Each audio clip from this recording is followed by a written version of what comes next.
So, you have set off from Seal Island again, and you are continuing to head to the north. As you have noticed that, if you remember correctly, I was trying to bring up that map for Seal Island. The Here it is.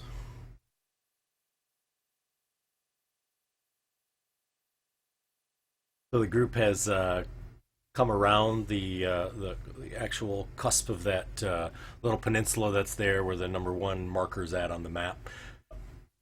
As you've kind of made your way around there, you start to see that it definitely is getting much colder up here. You're now starting to have some snowflakes that are falling. Things um, you can see on the ground, on the land. There's definitely patches of snow that are out and about. You see the crew is sort of bundled up into a little bit of a thicker winter gear. It's just the same sort of at Seal Island when you guys had gotten off there, had some stuff that was there. The captain has continued on the trip here. Still under the power of suggestion. The crew is they seem a little bit spooked, just because the captain seems off to them, maybe, or they look like he seems off to them, but they are sort of just continuing on this way. I think, yeah, we didn't do a long rest though, did we? I think it was probably in the evening that he had come back. Yeah, that's right. So it'd be dark at this point.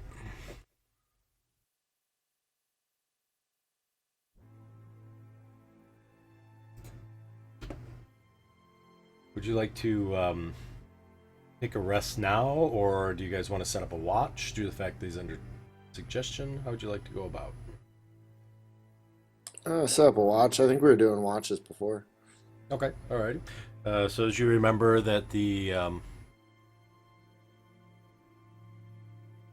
uh, as you set up watches, remember that unfortunately underneath the deck of the ship is just boxes essentially. There was a box down there that you had found that you had kind of rifled through, which was part of Cargill's stuff, including his emergency rations that you had found.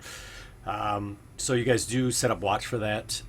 Squee, that's a great question. Actually, that's where the watch wall starts. You all are trying to go up to the north and take a river down into Lake Terrick. Is trying the way that you're kind of trying to go. Yeah, there you go. Yep.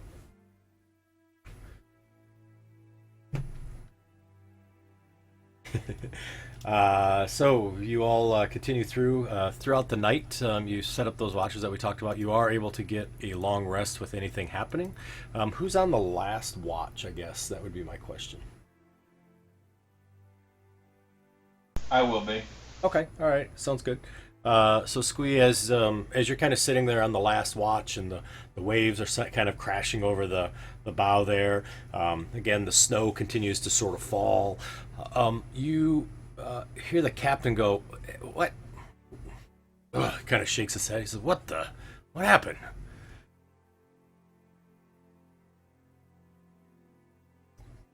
I'll say in my little kid's voice, we're heading up to the river.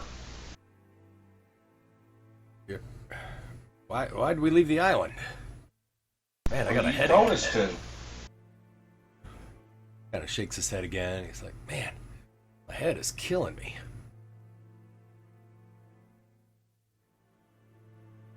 Maybe it's from the alcohol you drank. I drank alcohol last night. Yeah, a lot of it. And so he kind of sits back and sort of leans against the gunnels of the ship, and he kind of sighs a little bit, and he says, "Man, I'm tired," because he's been up all night, obviously, kind of maneuvering the ship and whatnot, since you had suggested that he kind of go to sleep, or kind of help get you guys going to the north. So you kind of see him lean back. He calls over to one of his sailors, and they come up and seem to kind of take over.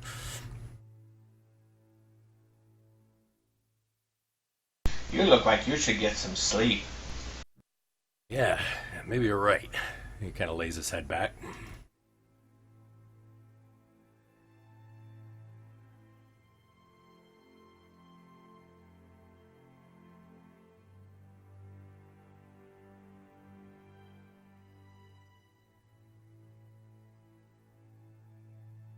Now, as you continue up and around here, you do notice that the land here truly is completely uninhabited. At least you've not seen any settlements at all.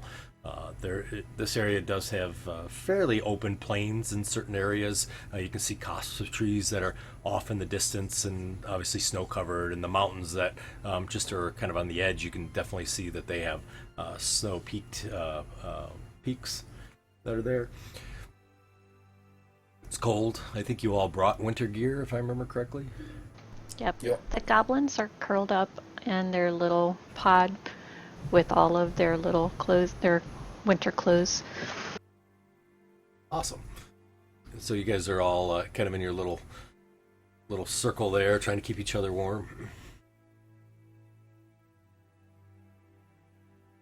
I'm nuzzled. Tetsu and Sue, you guys, anything in particular? Tetsu's just working on some stuff right now. And All right. Thinking about some things. he's thinking about some things. All right, fair. Yeah, Sue's not really doing anything. All right. So as the morning continues, you do see again that the snow continues to kind of lightly fall. Nothing that really collects. It kind of hits the boat and melts.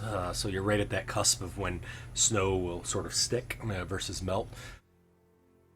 Right around noon or so, you do hear one of the sailors kind of yells something and points off to the shore. And as you all kind of look in that direction, you see that there appears to be three sort of small boats that are in the water. They're right next to sort of the land, and you see they appear to be almost like a kayak that's there. And you see that each of them has what appears to be 3 or 4 humanoids in them, and they're sort of rowing the kayak. They have I can't remember what they're called, but they have outriggers. That's what it is. They're out on both sides that you see, and you can see them sort of kind of rowing along, and they're going in a southerly direction. You hear one of them wakes up the captain and kind of shakes his head a little bit. Goes, the Utah, excellent. He's like, turn that ship in over there. You don't mind if we go have a little chat, do you?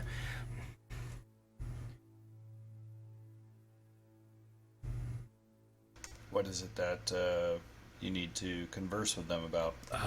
Well, we're getting close to the Utah's land, and we want to make sure that they don't feel that we're intruding. Maybe pay a tribute of sorts. Okay. So as he continues along, the boat continues to get closer. You do see that each of the kayaks or the boats that they're using appear to be covered in a glossy sort of black skin that kind of comes up and over these canoes, and the outriggers are made of wood.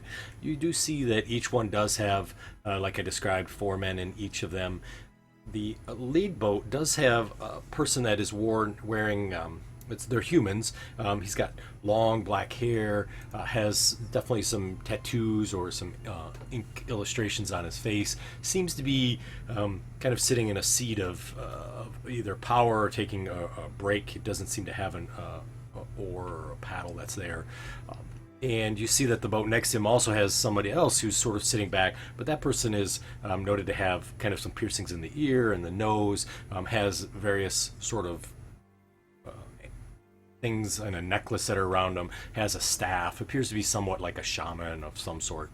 As the ship starts to get closer to these canoes, you do see that the canoes sort of kind of stop and sort of get in position so that the initial person I described is sort of behind the other two as they kind of point the tips of their boats together, almost in kind of a defensive positioning that's sitting there. And the captain sort of waves to him, puts his hand up and throws out the hand wave, and he says, "Now let's all be nice, okay?"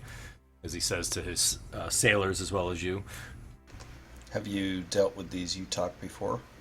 I haven't, but I have to be honest. I hear they got really good trade. And kind of comes up and pulls next to him. He goes, "Hello!" He's like, they probably don't speak my language. He yells again, "Hello!" They kind of stare at him. You do see that the one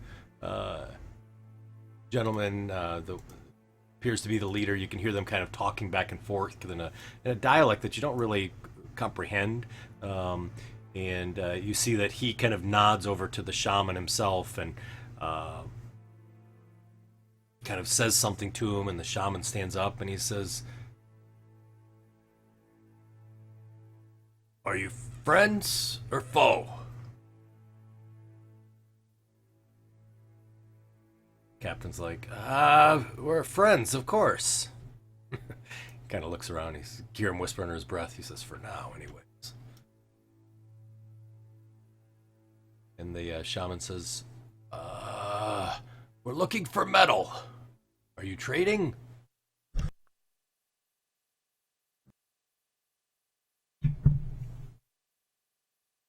Captain kind of says, wonder what they're trading. You guys have anything you have to trade? Well, don't we want to just try to trade for some safe passage? Yeah, sounds good. Why don't we try trading some of them seals? Yeah, we can. I mean, okay, yeah, go for it. You see he kind of goes down and he opens up the aft trap door and goes down into the ship as if he's going to get something. So, did he want us to negotiate this, or he's Looked like he did, because he literally went downstairs, or maybe went to get something. You're not sure, but he just kind of turned around. Did he just go for a sandwich? We have seal skins and seal blubber and such to trade. We're just looking for some safe passage down to Lake Tarek.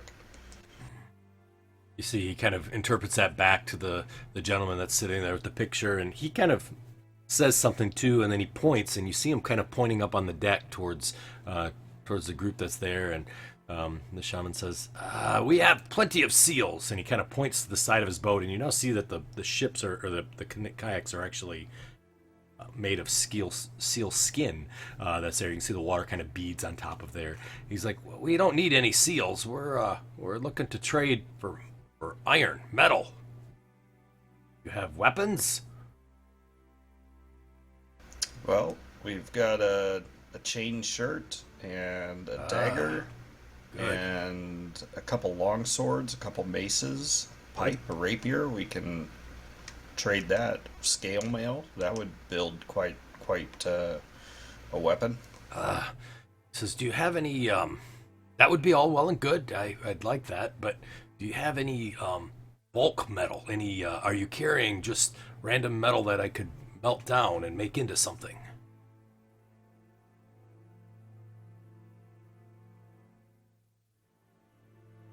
I look back at the group. Do we want to offer that snake? That adamantine? Who's got that? Well, I've got one of them. But someone else took the other one. So I thought we only had one. No, there should have been two. I thought somebody picked it up too, but maybe not. As you guys are discussing this, you see that the shaman is speaking again to the leader, and he kind of deftly sort of reaches down between his legs into the deep part of the kayak and pulls out this sort of beautiful large ivory tusk. Stands about 7 or 8 feet in length. Kind of sets it on the boat, and he stands on the boat, and he stands up. And as he stands up, he's very graceful, and you see that the people in the boat with him sort of stabilize the boat, so when he stands, it doesn't move hardly at all. And he looks and he nods towards the shaman and looks back to you all, and he kind of gives that approving look, and the shaman says, we'll trade some of that. We have ivory if you're interested."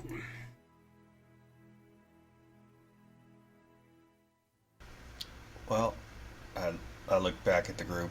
We don't want anything, right? We just want passage. We don't want to haul around a huge piece of ivory, do we? No. Itchy, you can carry it. I can carry it, but what do we need it for? We just need to safe passage, right? Yeah, I think so. We just need to get to the river and get down the river. Yeah, if the captain's not back, I'll go. We appreciate your offer of trade. We don't have anything really but what we've offered, some used weapons and armor. And as I said before, we're just looking to pass through the area to gain access to the river down to Lake Tarek. Okay. He kind of looks and he communicates back to the gentleman that's there, and the gentleman just kind of stands there and sort of eyes you for a while. The leader, not the shaman, and he kind of nods and whispers something back, and the shaman says, "Well, White Tusk appreciates your homage, your tribute. That's fair. Why don't you send over a what'd you call it, a chain shirt?" All right, I'll go through our bundle of crap and pull out the chain shirt and a dagger. All right. And hand it down to him. Yeah, so as you see, they bring one of the other canoes, not the one with the shaman or the leader, White Tusk, kind of comes up to the side, and you can see they seem very hesitant. They have some spears that are in there. They're wooden. They do appear to have sort of pretty primitive weapons that are there, and some slings and things. And one of them stands up and reaches out for the items with his hand out. So I'll go ahead and hand them over. Alrighty. So as you hand them over, they take it, and one of them grunts at you, goes, not in a threatening way, more of a way of communicating thanks. Kind of sets it inside the boat, and he starts to kayak away. You see the shaman says, "We appreciate that.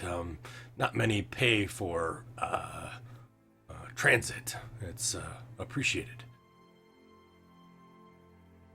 Well, you're welcome. We just want to make sure we're paying tribute to the people's land who we cross through, and that we don't cause any problems.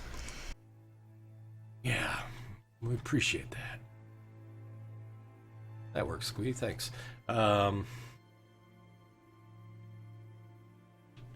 So as the other ship starts to go back, you hear this sort of yelling down in the bottom of the ship. "What the?" And the trapdoor flies open. He comes up. He's like, "Who's been in my stuff?" You have stuff? "Of course I do. This is my ship." He looks at the sailors. "Who of you have been in my stuff?" You see the shaman sort of is sitting out there, and he starts to interpret some things back to White Tusk.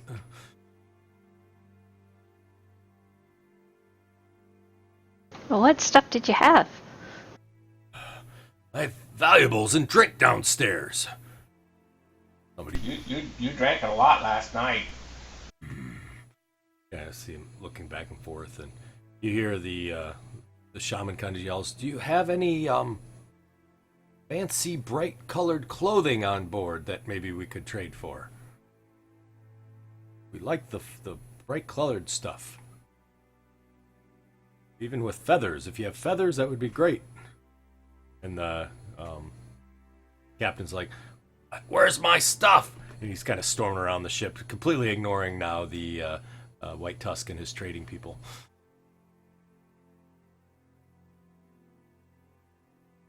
He looks pretty pissed.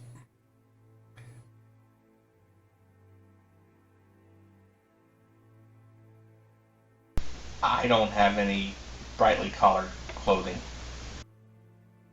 Shaman kind of nods his head, and he repeats it back to White Tusk. White Tusk kind of looks to you. He takes his quarterstaff that's made of ivory and sort of pounds it against his chest twice, and nods and sits down and puts the quarterstaff back in the kayak. As that happens, you see the other two kayaks sort of get into a pattern, and they start moving again towards the south, completely sort of ignoring this tirade that the captain's having on the boat.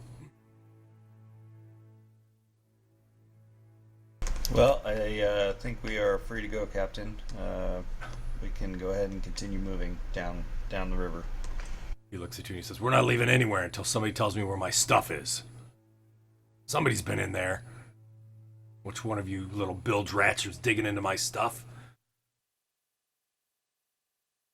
Well, you know it wasn't me. We were too busy getting water and clubbing seals. You drank everything last night. Lying around. I keep trying to tell you, Captain, you drank an awful lot last night. Now listen, I know there's a thief on board here. I know it. I didn't drink that much. Why don't we, whoever has the highest persuasion out of you three, why don't we have you roll with advantage? Can I make a deception roll on it? Yeah, deception I meant. Yep, that'd be great. Which three? The itchy balls and squee. The itchy, hairy, and squee, you mean, right? Because Uh, Balls was out. Balls was seal hunting. I meant whoever was arguing here with the Oh. captain right now. I did talk to him. He said I was out seal hunting. So okay. Well, definitely looks like Squee is going to be the one. I think. Squee, you got a crazy deception. Holy smokes! So as I never tell the truth when a lie will work, and that may not be true either. All right. So he kind of gets a little gruff and he's like, "Somebody, I don't believe I drank all of that." And he goes back to the back of the ship there, and he's like, "I hate those dang men from the north, anyways. Let's move on." And you see that he kind of eyes everybody and sort of commands his sailors to continue with the ship and moving on its path. So as it continues, it sort of makes a cut through here and comes around the peninsula there and starts in westward. The water here becomes much more calmer. Again, the snow is falling, and you do see now that there are scattered signs of ice chunks that are sort of floating on the northern side. And the further you get in, the more snow that continues to fall down, making the visibility pretty hard to see. I mean, you can see a distance, but definitely is obscuring your long distance, so you can see out to about maybe a mile or so. I can't even see past the edge of the ship. Right?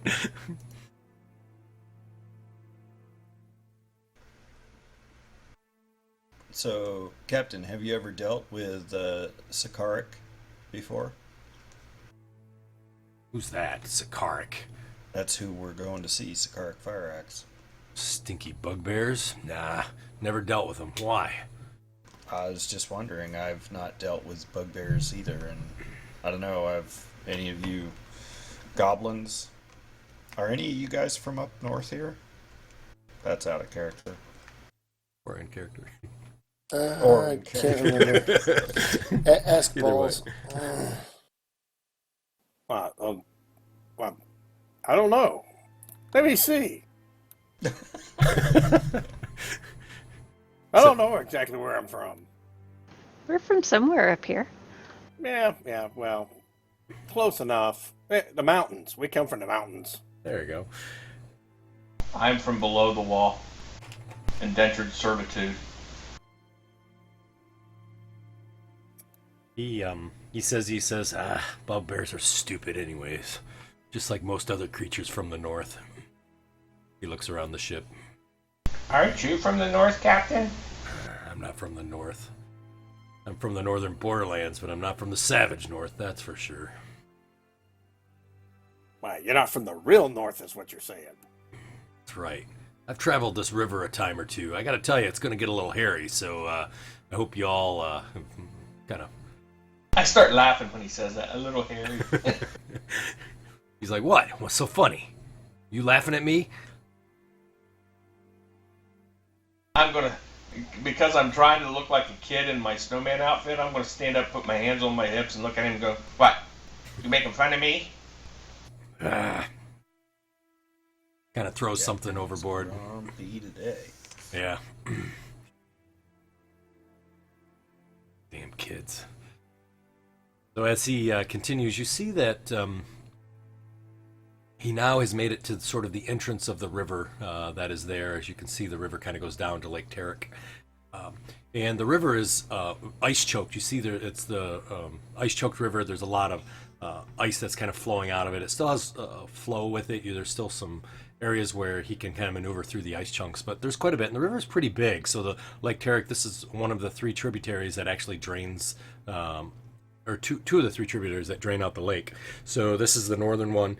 Anybody that's been to Alden Cross or knows anything about the Wall region, the Wall is a sort of in parentheses sort of wall.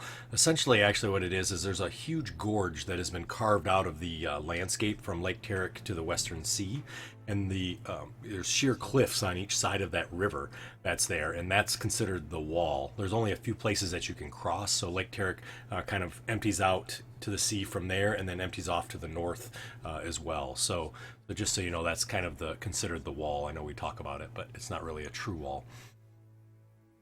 You see, as he starts to get in there, he says, here we go. He's like, you landlubbers better sit back, all right? Okay. And, As we're still curled up in our little pod. and don't distract me. This is going to take a little bit of concentration and maneuvering.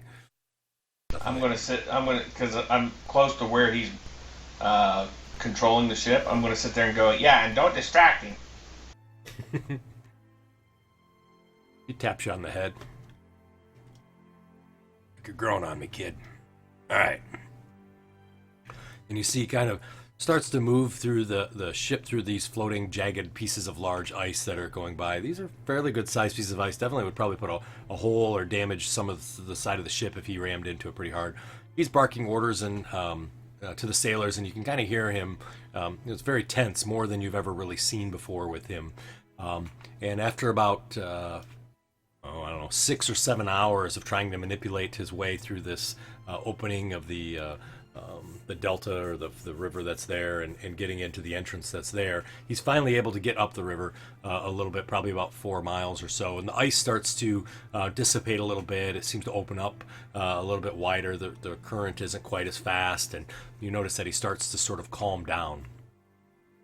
You see that here, the area that's here, now that you're into the river, is the sort of picturesque pine trees. If you think of the great Northwest Canada and obviously the U.S., you see those beautiful pine trees that can be up in the high Sierras, and you see kind of covered in snow as well, as snow is kind of on the boughs of the trees. The snow looks to be about maybe 2 or 3 feet deep here, and you see it's right on the kind of the northern side of these mountains, and you see these huge mountain peaks that are there.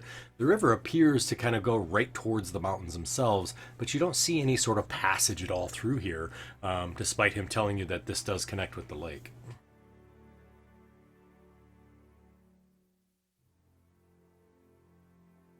You do see now that it's starting to get dark. The captain looks very bleary-eyed at this point. He hasn't really had any sleep for the last 36 to 40 hours. You see he's kind of nodding off at the back of the ship, and none of the sailors really say anything to him initially.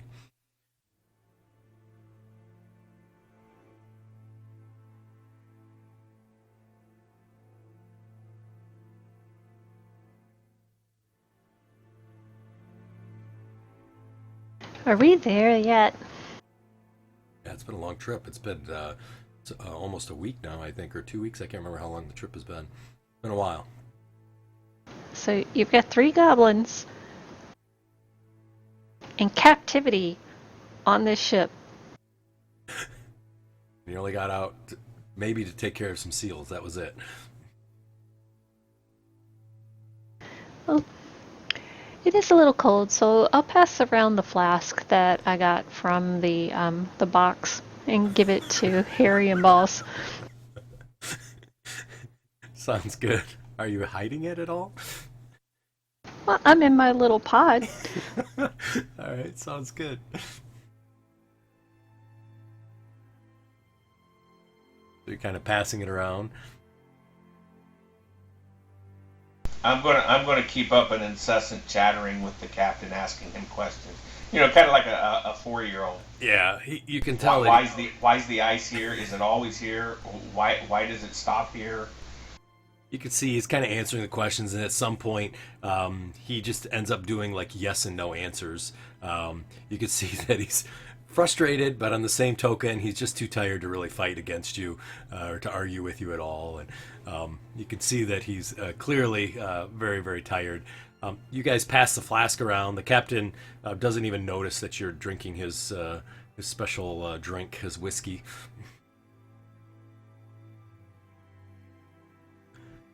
At one point, it does start to get pretty dark, and he kind of hands over the rudder over to one of his sailors, and he says, "I'm going to go lay down for a bit. I'm tired." He's like, "Wake me up when we reach the mountains."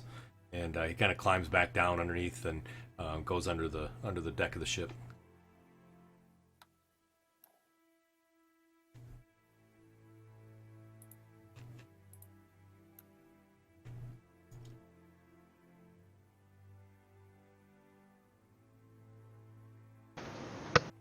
So, do we see anything on the banks as we're going down? Yeah, so I think what you would see is there's generally you'll see some wildlife that's there. You do see these sort of beautiful lumbering beasts of sorts that looks like a large bear, but they're covered in white. So if you want to think of like a polar bear that are there, that you've never seen those before.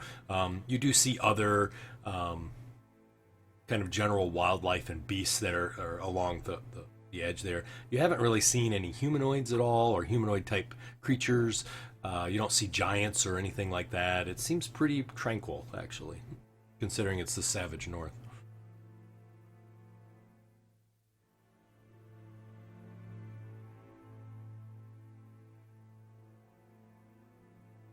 Assume taking another, yeah, right, another long rest with watches as well. Is that correct?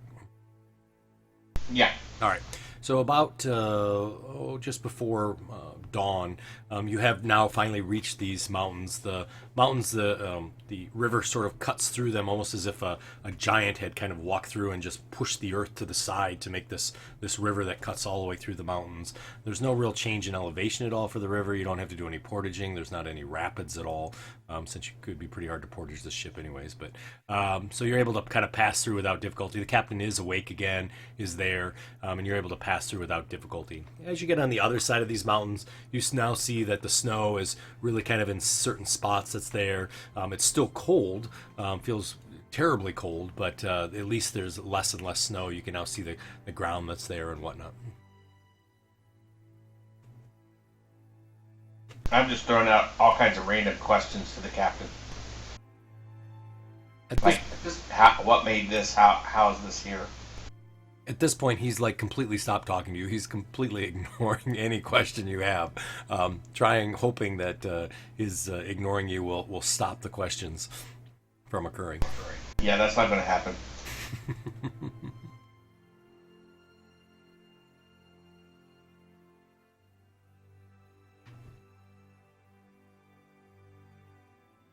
Finally, as you kind of come around several of these bends and whatnot, you again travel throughout the day. Unfortunately, here on the river, the travel is a little bit slower, so it does take longer than what maybe has taken in the past. But you do notice that the snow has kind of started to fall again and is covering the ground.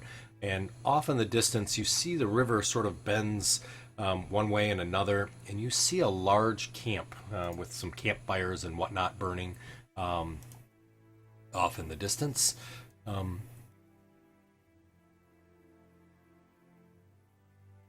And you hear the captain say, "God, this better be it. Like, otherwise we're in deep shit." You see the sailors, he kind of yells something out, and several of the sailors are sort of donning weapons and whatnot, getting prepared, just in case that there's any trouble that's coming. He says, "You guys are going to earn your keep if this isn't it." You mean you don't know where we're going? Of course I do. We're going to Lake Tarek. That's where I was told to take you. It's got to be somewhere along here. Don't know where I'm going. You don't seem to be very good at your job. Yeah, it's got to be somewhere along here. Yeah, okay. He's like, "I've never been up here. Have you guys? Have you ever run a ship before?" "I don't think so." No, that's why we have you. "Yeah, well." You see, as he kind of eyes up ahead, and he's like, "Can't wait for this job to be over." And looking ahead, you do see what appears, you see some goblins kind of running along the edge of the camp. You do see some what looks like bugbears and whatnot. Nobody really seems to notice you at this point, but you do see that there is a long dock that kind of comes out into the river itself that's there. It's a solo dock. There's no ships there at all, and it looks like it was pretty much kind of hastily thrown together fairly recently. The wood looks fairly new. As he sees kind of these bugbears running around and Goblin, he kind of looks to you guys and he says, you guys should fit in. It's your kind. Well, what do you mean by our kind? He says, look, greenskins.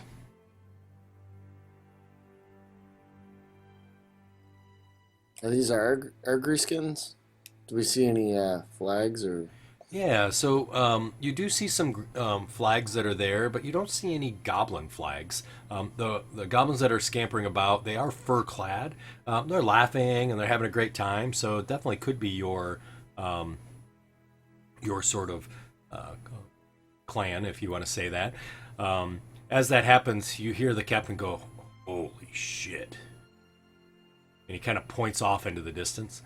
You see sitting on the edge of the camp, not in the camp itself, but sort of off to the edge, there's a hill.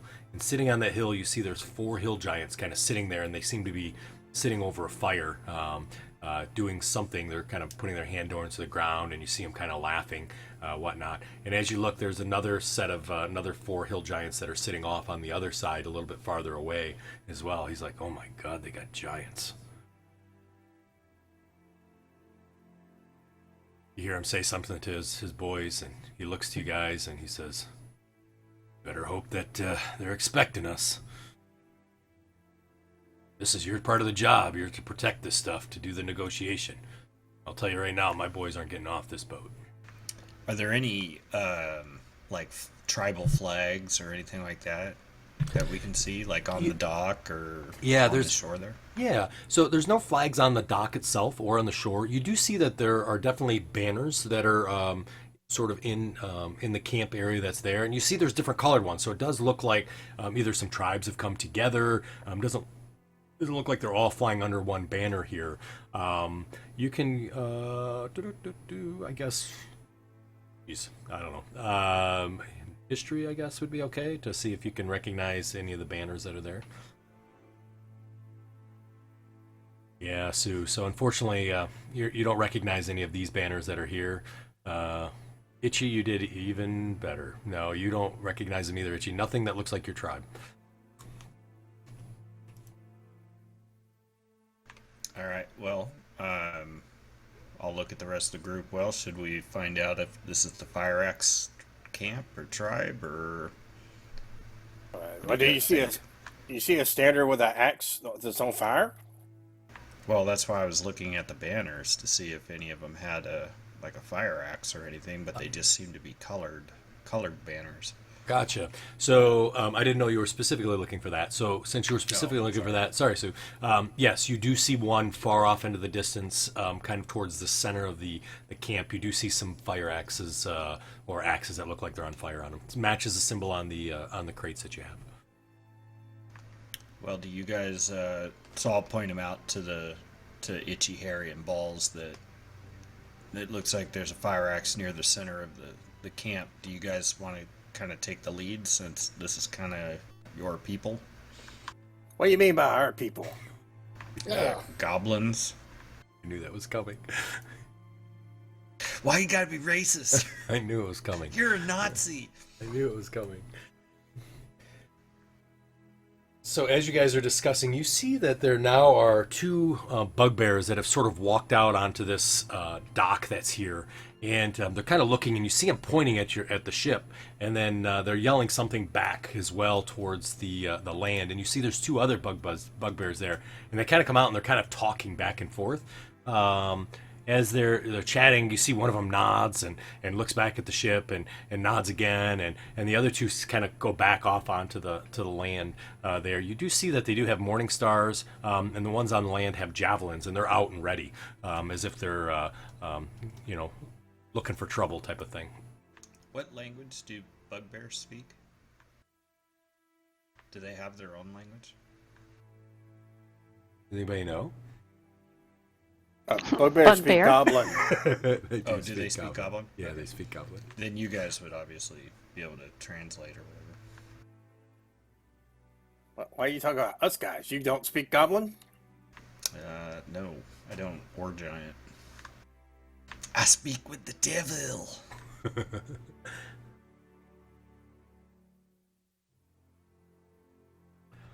So the captain says, "All right, I'm going to bring this ship up close to the dock there.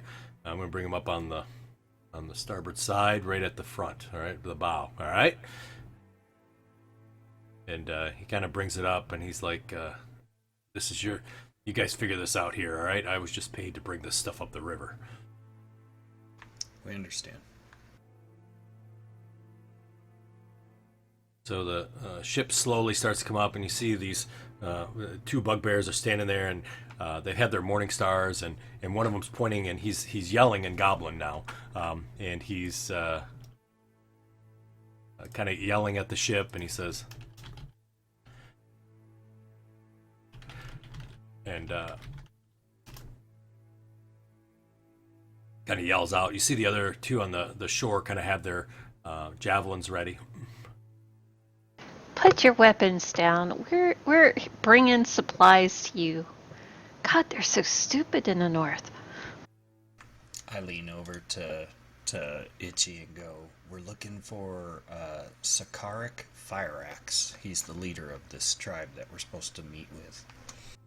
Yeah, we're looking for Sakarot, the big bugbear. You see they both kind of look at each other, and one of them kind of licks his lips. And he says, back to you in Goblin. He kind of talks back in Goblin to you.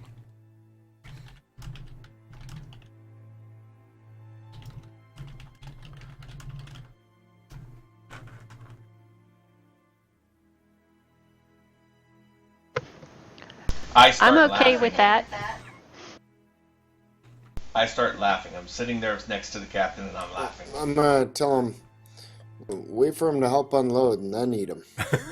All right. They all kind of snort and kind of chuckle.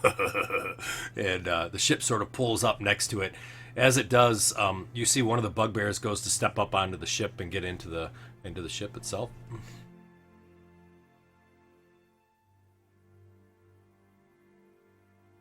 I assume you all are okay with that? I am. Is Sakarot here? He steps up and he points to the captain. The goblin looks at you and he goes, Sakarot's not here. Where is he then? Before you move any further. Says, you see him lick his lips. They look good. Sakarot's in camp. You could go get him if you want, you little runt. What? You little runt, you can go get him. I'm just gonna have myself a little morsel here. I think we can probably finish him off before Sakarot comes down. You want some? Humans are stringy. Go get Sakarot. Looks at you and says, I don't take orders from you. I don't take orders from any green little folk. Back off, buddy. You don't wanna test me. Go get Sakarot. See, the other one is kind of standing at the edge, and he kind of looks back to his buddy. He's like, go get the others. Tell them we're going to eat tonight. We're going to eat good. Fresh meat's on the menu, boys. Right? You see the sailors now are sort of kind of backing up a little bit. They see this bugbear's up on the ship, and you hear the captain yells. He's like, I don't want them on my ship, guys. Tell them to back off. That's not the word. You said you were protecting the ship, and you got to get the supplies unloaded. They unload. You're not doing it. You see the bugbear lifts his lips again. He's like, all right, I'm going to eat that one right over there. That one. He points over to one of the sailors. Sailor's like, what's he saying? What's he talking about? He likes your armor. He doesn't look like it. He's like drooling. Has he got the disease? You know, all bugbears have diseases. Yeah, he's got a disease, all right. So the bugbear's like, I'm gonna Hungry. Just one. Let me have just one. No, you gotta wait a minute. Hey, and we gotta get the money because we gotta take it back to our master. So, Money? What money? any money off of him. You kind of see the bugbears kind of teetering back and forth. Why don't you go ahead and either give me an intimidation, I guess, is probably, because it kind of sounds like you're trying to kind of stave him off here. I'm gonna stand up and I'm gonna point right at him in a loud, squeaky voice, and say, "You're gonna stay right there until your leader gets here, or I am going to eat you." I say that in Goblin. All right. So he looks at you and he starts laughing. A little child trying to tell me what to do. And I'll say back to him in Goblin, "That's what the last one said too." You see kind of his sort of standing back, and he's standing on the edge of the gunwales of the boat, but he's not going any further. So, Harry, you feel like you've kind of communicated to him. You feel like maybe he's kind of waiting, or at least you've kind of pushed him off for a minute or so, where he's kind of looking there, kind of looking back. Several minutes go by. You do see now that on the shore, there's probably about 15 or 20 bugbears that have sort of come out from the camp kind of to see what's going on. There's still only 2 on the dock itself, but you do see that now it's become quite an ordeal out here, and you can hear them talking back and forth about how hungry they are, and boy, those guys look really good, and they're trying to pick out which one they want to eat, and generally. So other than the 2 that are right next to you, the rest are about 20 feet or so, because the dock, it juts out about 20 feet. But one of them did leave to go get him, didn't they? He left for something. Maybe he went to get more people to eat you all, or to eat at least the humans. I don't know. I'll turn to the captain. All right. You need to make sure that you put your weapons down, because if you don't, they're going to eat you.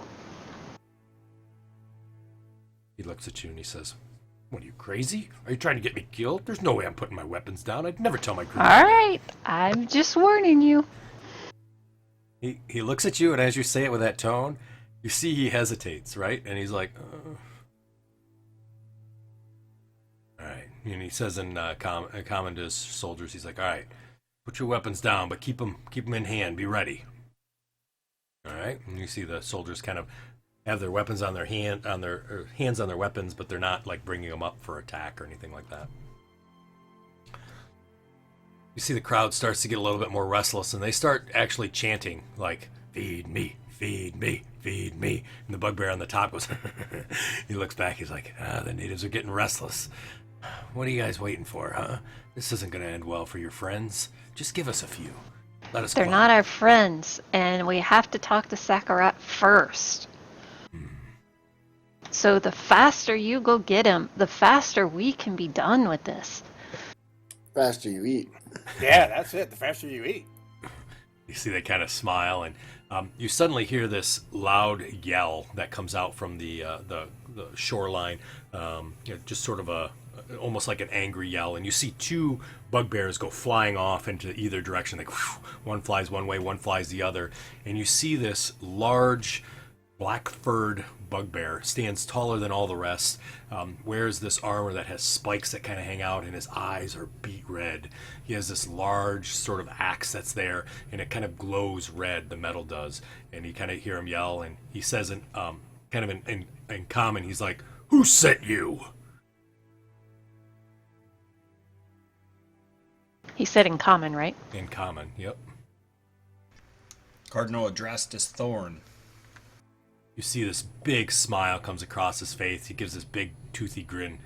"Then you're welcome here. Please." And he turns around to the bugbears, and you hear as he looks at them, the people who can speak Gomli, he says, "These humans are my guests. I will deal with any of you who harms them. They are our allies." And he kind of walks up across the boat, or across the dock, and pushes the bugbears aside that are there, and immediately steps onto the ship. Can I do my action, Greg? Yeah, you can. What's your action? I sent you a message. You did? Oh, I said stop scrolling. I apologize. Yes, you can. Oh, okay, gotcha. Yep. So, yeah. So, as that happens, go ahead. You can do. Yeah, go for it. So the captain kind of gets onto the boat, or the large bugbear gets on the boat. All right, go ahead and do damage. And as he does, you see he walks over and he reaches into and takes the tarp and rips it off the boxes that are there, unless you stop him. And you see there's a symbol that's on there. He opens up the top, and as he does, he reaches in and he grabs one of the axes, and he tosses it to the other bugbear that's standing there, and he grabs it quickly, and he says, "Behold, they bring us steel." And you hear the immediate crowd of bugbears kind of growl and cheer, and everybody's happy and whatnot. As that happens, you hear the captain in the back go, and you see that Squee has just finished sort of taking a dagger across his throat.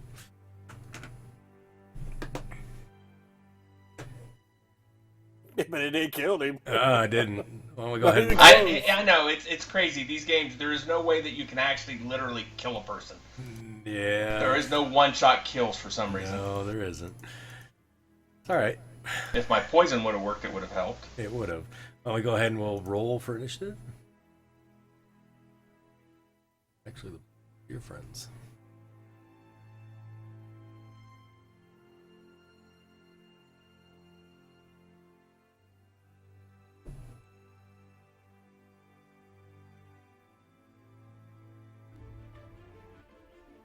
That bugbear looks cool. Yeah, it's pretty neat, right? Did all the crew just disappear? They did.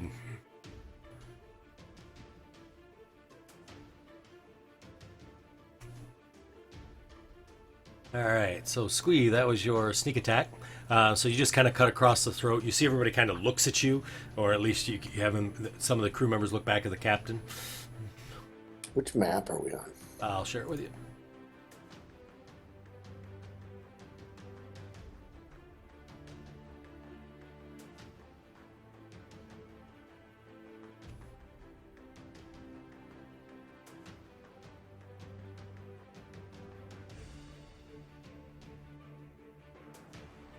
What would you like to do, Squee?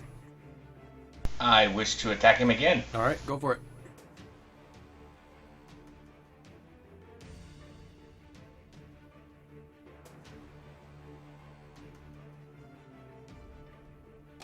That's a hit. I thank you, whoever's there next to him. Yeah, no kidding. So as you do that, he's like, "You little shit." I'll cackle. All right. And then I will... I guess I actually had to step up there a little bit to do that, and then I'll Sure. step back as far as I can from him. And take... yeah, that's it. Well, which one am I? Balls, okay. Balls goes, nobody said order 666 yet. I'll start screaming, 666 And, yeah, I'm like stuck in the middle of them and You not are. a good place. So, well, bonus action, I will disengage. Okay. And I run up here and stand by Sue. Alrighty. You run between the big bugbear's legs as you run by. And, yep, I'll look at this first dude right here. All right, sounds good. Bonus action? Oh, I already used my bonus action, You so did. I can't use it. Yep. It's okay. So I take a shot with my thunder cannon. Kaboom! Nice, Harry. You're in the right spot, buddy. Yeah. It's like horrible. So that's a hit. So you hit him with the thunder cannon as it echoes throughout the canyon.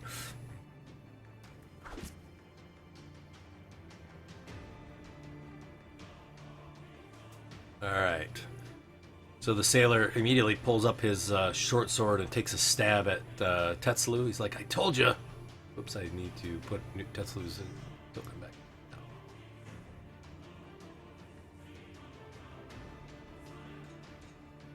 And so he's like, "I told you, Captain." Tetsuo there. All right. So he takes a swing with his sword at Tetsuo, and he hits with the first attack. Tesla will shield. Okay, so that'll take that off. That's 4 damage. Yep. Actually, I got it.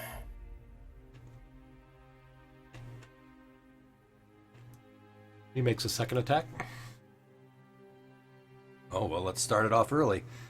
And he falls prone. He might fall overboard. He might. But the gunnels are about 3 feet high, so he doesn't quite fall overboard. All right, the bugbears are sort of taken aback by 1, the thunder cannon, and 2, that you guys are now attacking them. So, Sue. All right, I am going to cast Fairy Fire. Okay.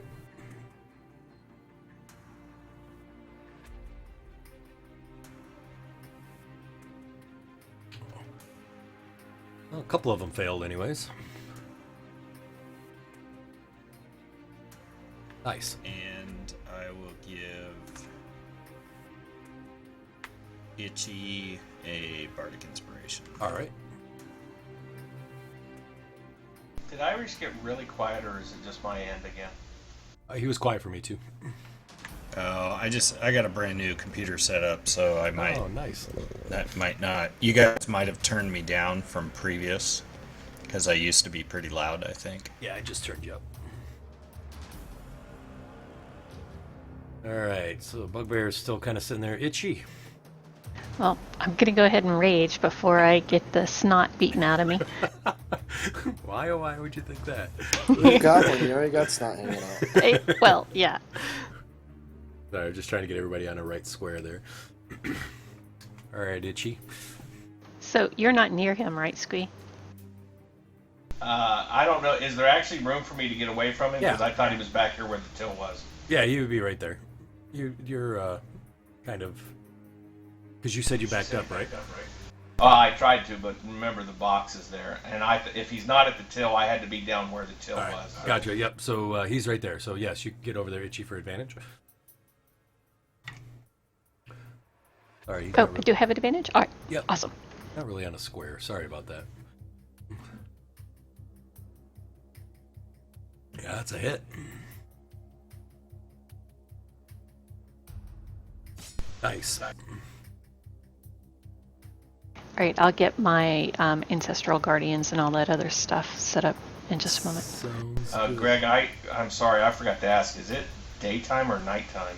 It's dusk. It's almost nighttime, so there's no sunlight. Okay, good. Thank you. Itchy, did that apply? I don't think that applied to him.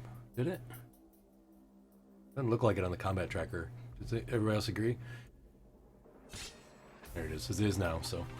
Oh, sorry about that. No, that's okay. I just want to make sure. I was looking at him like, I don't know if I missed it or not. So, Tetsuo. Tesla will do Hex. as a Alrighty. bonus action. Uh-huh.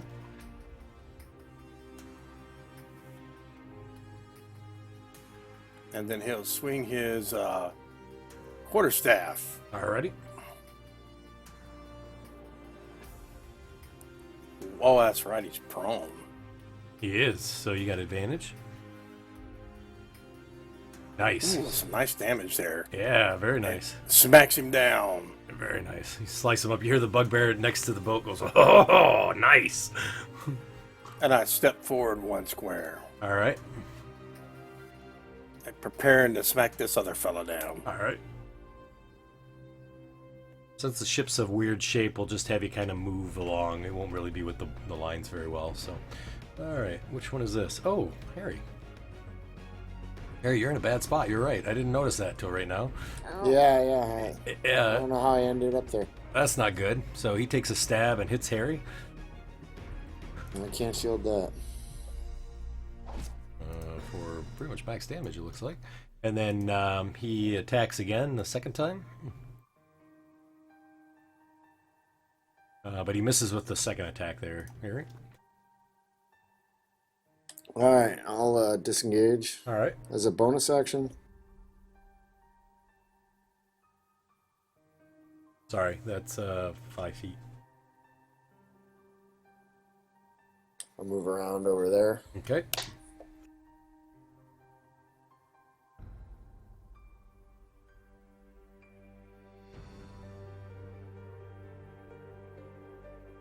I'm gonna pull out some feathers and tarts. Okay.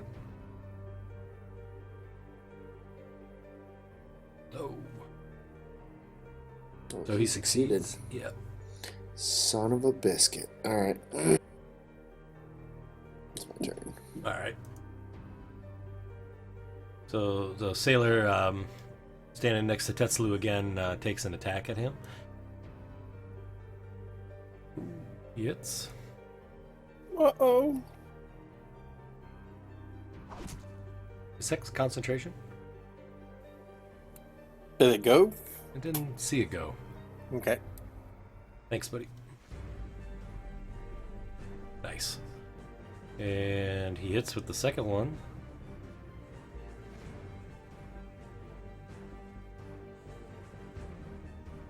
Oh, nice. Yeah, you succeeded that too. So Tetsuo takes a couple stabs.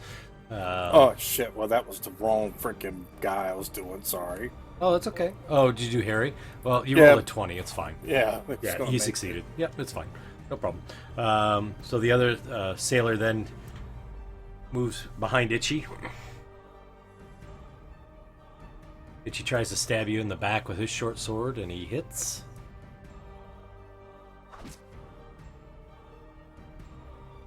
And he takes another attack at Itchy, and hits again. Itchy, that hide is really kind of thickened up there, so... Alright. She's in a bad spot, Itchy. Steps forward and stabs at Itchy. That's because somebody executed 666 before we were ready. Yep. Once again, attacks without saying anything. So the captain looks around and he let's see what he does here.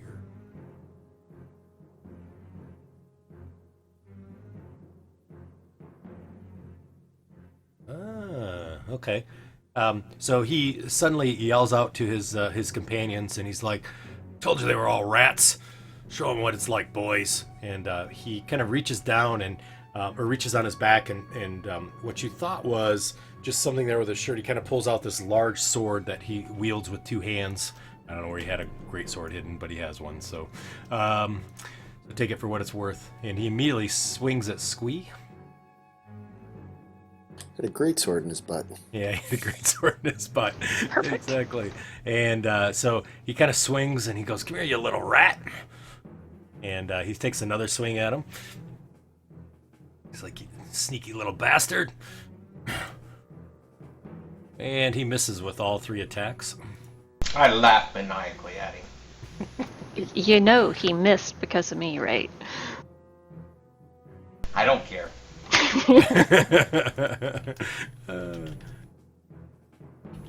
So,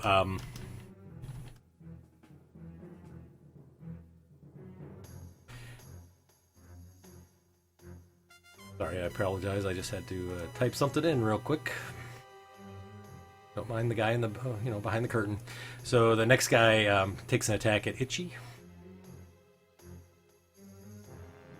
You see he's been inspired by his captain, however he misses with, of course, the first attack. And he attacks Itchy again with the second, and misses with that one. I blow snot bubbles at him. Alright. So you did say I have advantage because of Itchy? Yep. Well, the captain has Fairy Fire on him anyway, doesn't he? Yeah. Oh, does he? Okay, gotcha.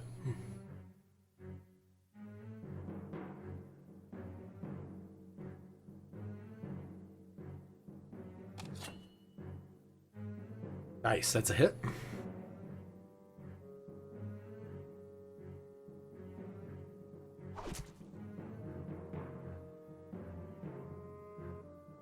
And give me just 1 second to verify what I can do with my bonus action.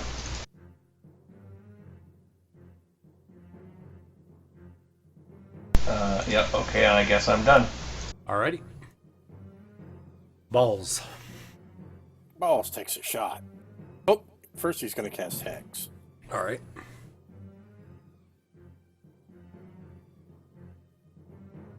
Oh, you got all kinds of hexes going on over there. Yep. She's the same guy. Uh-huh. Yeah, that's a hit. Nice.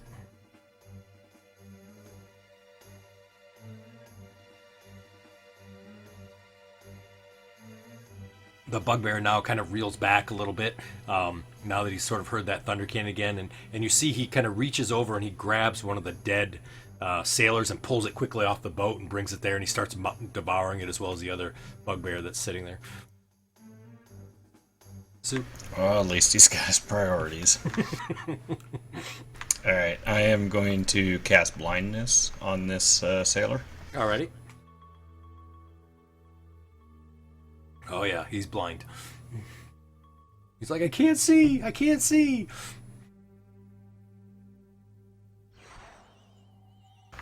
And then I will cast, or give Tetsulo Bardic Inspiration. Alright, sounds good. I yell that out in Goblin.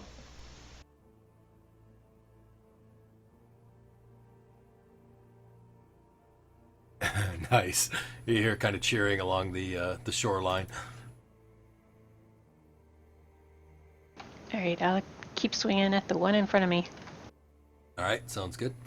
Ooh. You hit? Oh, no, that's a miss. I'm sorry. Miss. My apologies. Am I offhand?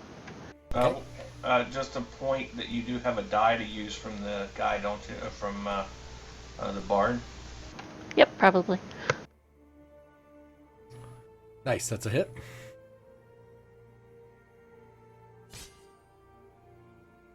Nice job.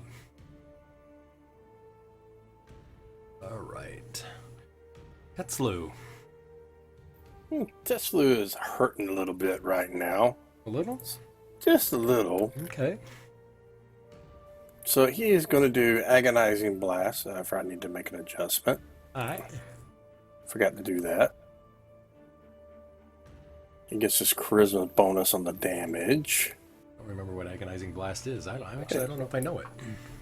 It's just a Eldritch Blast, but he gets his charisma bonus. Oh, nice. It's just an invocation. Cool. I don't know if he'll choose it or not, but Yeah, at least for today he has it. Pew! Nice, that's a hit. This is a guy that's blinded, right? So he's like, ow, that hurts. What was that?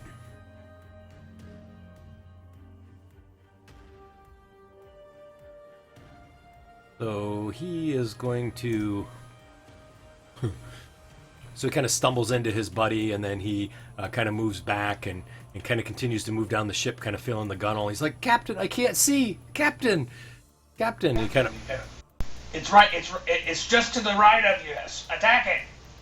Do you have a deception for me? Sure. I'll try and say it in the captain's voice as best I can. All right. So, what'd you say? It was right behind you? No, he's just to the right of him. Ah, okay, gotcha. All right. Trying to get him to attack the captain. Yep. So he takes an attack, and he hits the captain. The captain goes, "You idiot!" He's like, "Oh, sorry, Cap." Harry.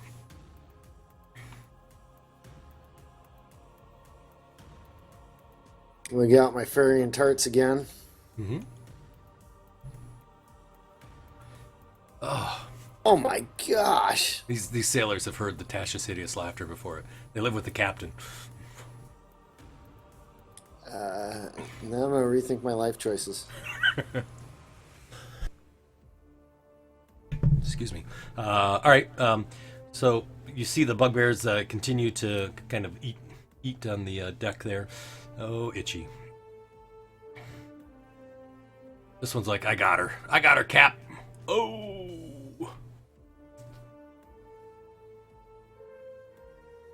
Yikes. Yeah, right? So he kind of tears into your armor there, Itchy, and then comes the damage. So you kind of shrug off some of that damage that's there, and then he goes for another attack. He's upset he wasted his D4 from his leadership. He hits. Ooh, max damage again. The next sailor does attack as well. Greg, real quick. What's up? Number 21 should have gotten a con saving throw at the end of his turn for the blindness. It'd be a DC 15. Do you mind just throwing that spell back on him? That'd be awesome. Thank you. Perfect. So he's not blind anymore? Yeah. Awesome. Thank you for telling me about that. Alright, so he attacks and hits Itchy. Oh my god. You see Itchy's getting pummeled up there, right? I mean, she's... Oh my goodness. So Another one? I know, right? Oh, there you go. At least it's minimum damage. So she's just taking blow after blow. The captain is pretty ticked. So he continues to attack Squee. Oh, he hits Squee. Alright, hang on a minute. Yep. Even though he hit, because of my ancestral gotcha. protectors, he resists everything. Perfect. So, so as that happens, you see Squee like one of a silhouette of a goblin comes up and takes some of the blow. I look at it the second time. Like, what the hell is that? Right? He takes another swing, and this time he's also like all bedazzled from that. He's like, "What the hell was that?" Magic. He's bedazzled. What? Bedazzled, I know, right? With jazz hands, even. Happy hands. Happy hands. And that'll be resist again. Is it on him still? I didn't see if it was still on Squee. It should It have been. is. Is it It on? is on Okay, there. gotcha. Alrighty. So, that's a good one. So, Squee, you take a couple blows from him. The sailor again attacks at Itchy. Hits. DM's got hot dice. I know, right? Hits again. Well, plus her armor is rended, so that Yeah. makes it worse. Alright. Squee, you're up. Things are looking not good. It's just a flesh wound. I'm fine. Is it possible for me to back up into the very end of the ship? Is there room there for that? Mm-hmm. Okay, I'm going to bonus action disengage and move to there. Okay. You're not getting up on the gunnels or anything like that, though, right? No, I'm just getting Alright. far enough away that I can use my sling. Sure. And then I'm going to try and hit him with one of my medium poisons. Alright, sounds good.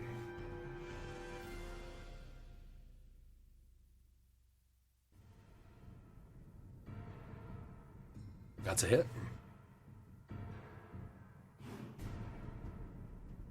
I'll do the damage first and then the poison. Sounds good. So he's like, "I'm gonna get you, you little rat. You can't run away."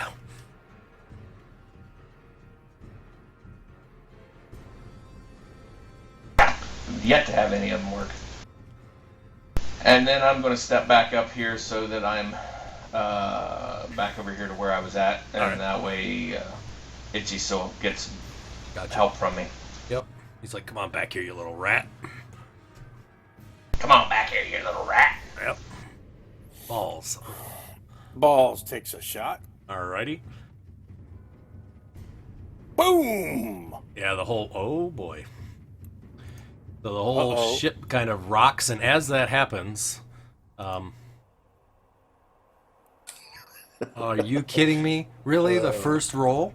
It's the wild magic surge, isn't it? Oh my god. Oh boy. And he kills us all. Alright, well, we've never had that happen before, so hang on one second. Give me a minute. I gotta get this thing. I don't even know if I've ever used this before. Alright. So can we say that our second characters are already here in the camp with the bugbears? Well, the good news is that Harry, Sue, and Tetsalu will be looking for new characters. You may not, so we'll see. Why can I not find it? So, I already got mine picked out. so go ahead. You can, Balls, if you want to describe that, you are more than welcome to. I don't know why I'm not getting this, finding this here.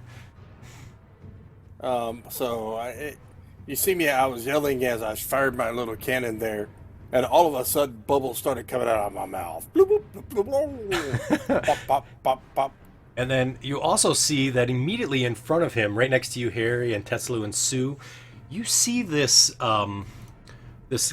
small metal sphere kind of plops down, and it has these tiny little wings, and it has a big eye in the center, and these little arms and these legs, and it looks around really quickly like, where the hell am I?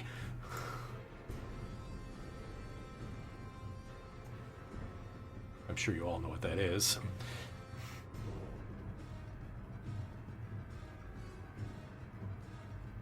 I think we as players have seen one before. Yeah, exactly. So it plops down right there, and it's kind of looking around.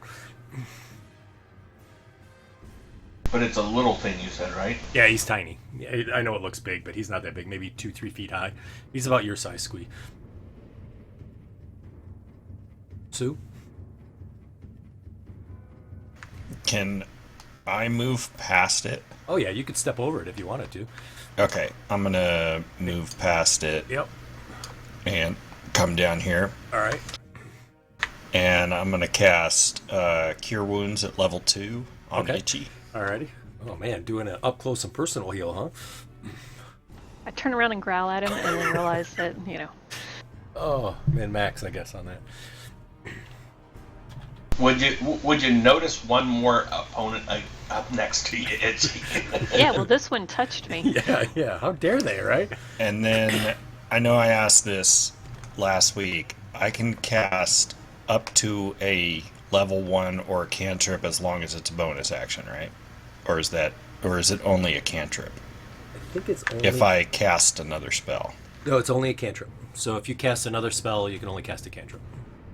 Okay, I thought people were able to cast like Healing Word as a secondary action. It's a bonus. Healing Word is a bonus action. I know, but it's a first level spell. That's a critical role, like special. Yeah. Oh, In the okay. rules, you All right. can't. Yeah.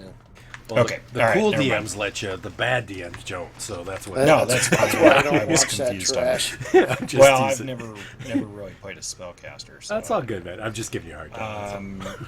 So I will, after seeing balls try to blow us up, I'll cast do a bardic inspiration. Good idea. And that is it. Alrighty. So the bugbears now at this point have pretty much ran off the dock. They see the gun now had misfired. There's crap appearing. There's bubbles coming out of the guy's mouth. They are like out of here. So they run up onto the shore. Itchy. Right, I know nothing other than this guy right in front of me. Yep. Wow, really? You can just shut up. Nice. So you hit him with the second one.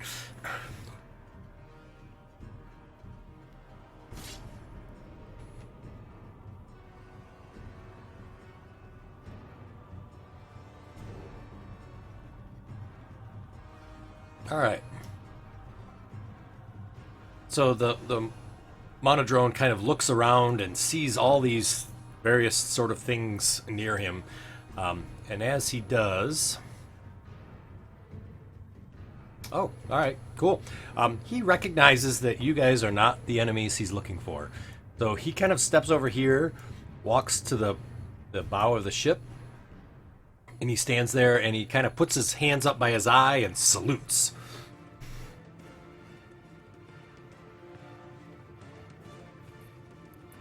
And then what? He plunges himself into the water to get away from us. Not yet, but probably next turn. Tesla moves. You know what? He doesn't move. All right, He just shoots again with his Eldritch Blast. sounds good. Nice.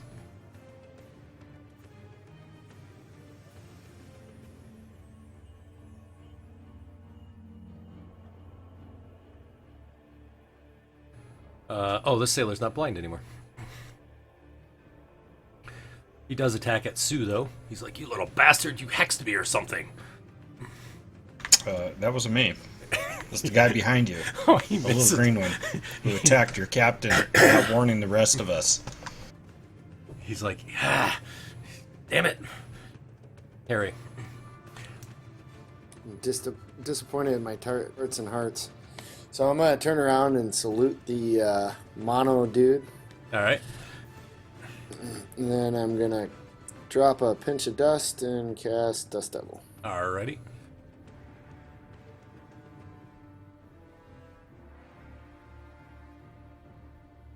Oh, thanks. I'll crash it into that guy. Okay.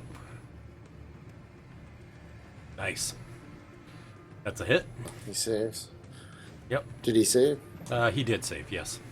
He rolled a 19. Bastard. These guys are like slaying me on my... So, Let me see. I think he takes half damage. yeah. Alright. And that's my turn. And what happens with stuff on the deck? If it's dusty or anything like that, it'll So- pick it up and obscure vision. Oh, nothing of significance, though. Not of anything of weight. Not like a whirlwind spell. Just says if it moves over sand or dust, it'll blow stuff around. Okay, all right, gotcha. So the sailor is kind of like trying to move things. He's like, "What the hell?" And he just continues to attack. Can't get that guy off your back, Itchy. Yeah, he's determined.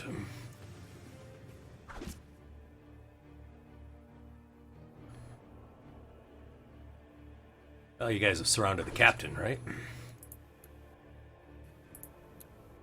They all have advantage on attacks. They're flanking. That one was flanking. Oh, and he's still in the dust devil there, Harry. I guess I'll just put it right there. Okay. I don't know what happens when it... well, I guess he's in it, but it doesn't move him. Okay, gotcha. He's All right. strong. Sakarat's just kind of eyeing everything, and you see this big grin across his face. He's taking in the whole sights.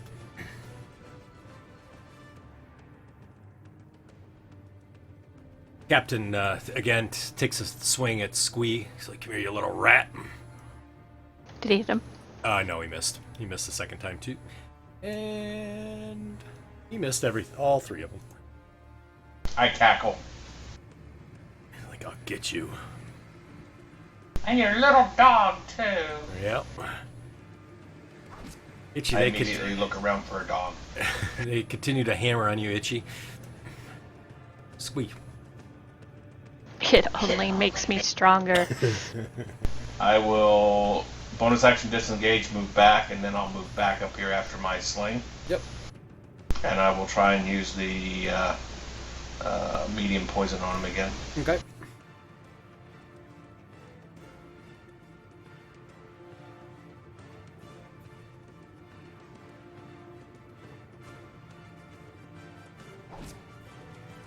So with that, you hit him with the caltrop. It hits him right kind of in the eye there, and you hear him kind of boom, down he goes.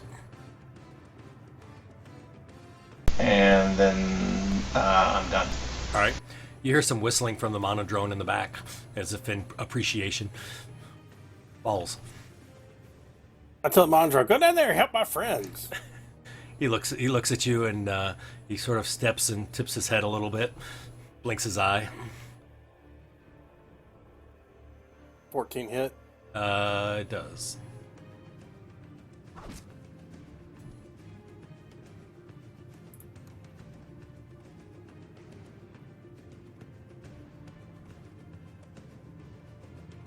Move right there. That'll be my turn. All right.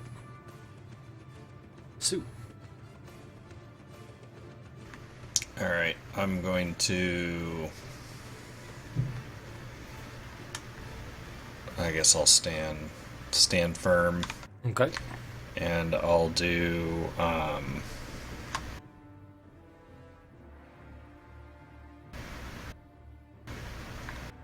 don't know. I'll do my rapier. All right. Nice, that's a hit. Oh, okay. Wow. Nice job. And then as... Never mind. You sure? That's it. You sure? Okay. Itchy.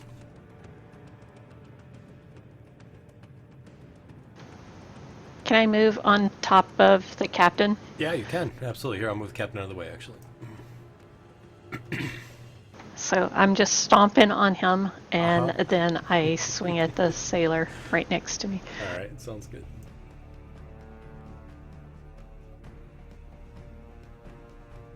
Nice, that's a hit. Oh, great. That one missed. Yes, that one missed too.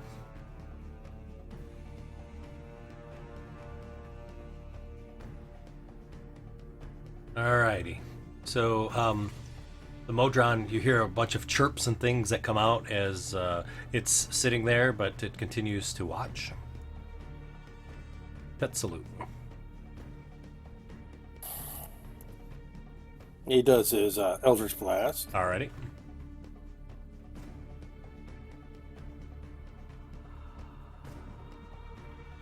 Nice. There you go.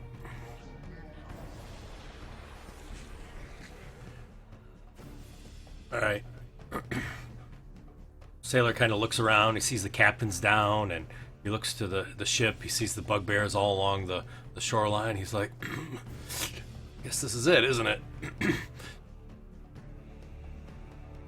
And he takes a headlong dive with his sword at Itchy.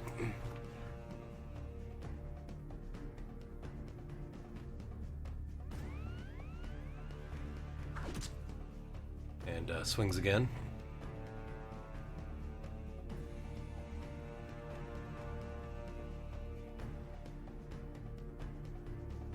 Oh my gosh. So he knocks down Itchy. Itchy, you've been knocked prone. So I fall on the captain. You do. So you're stacked up on the captain. Can I bite him while I'm down? Sure, absolutely you can. That'll even be a free action for you. Harry. Alright. Move my dust double in here, and I'm going to sweep it in and hit 14 Okay. as a sounds bonus good. action. Mm-hmm. He fails. Then he goes 10 feet. So Oh, nice. So he goes up and over, lands into the lake, or the river, I should say. Immediately when he hits the water, he's like, "It's cold! It's so cold!" And then I'm going to move up here for my move. All right. I'm going to tug on this guy's little sleeve and start telling him the story. All right. Sounds good. He's clearly distracted. He's charmed and incapacitated. Oh my god. Nice. Alright, well, he is charmed and incapacitated. Sakarat kind of chuckles. Nice. Alright, Captain. And the sailor in the water, he immediately starts to kind of swim, and he starts for the shore, and then he turns back and he starts swimming back towards the ship. He appears. You see, he's now like crying. There's like tears coming down and whatnot. That's fine. Squeak. Well, she told me to attack something, so I'm debating. No, okay. I'm gonna do my same thing. Back up, sling at the guy next to Itchy and Sue, and then move back up. Okay.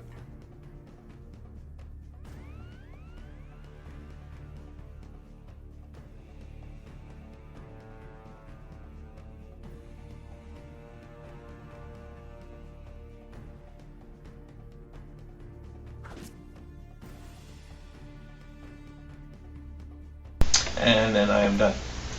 Okay. Takes another shot. Alrighty.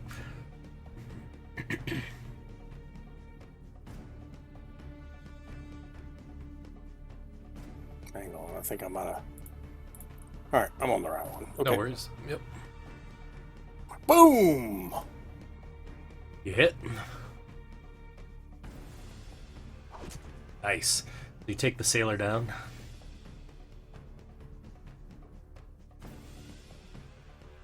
And that looks like it's it.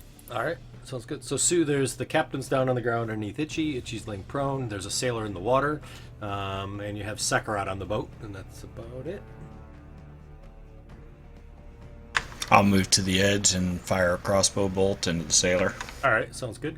That'll be at advantage, actually.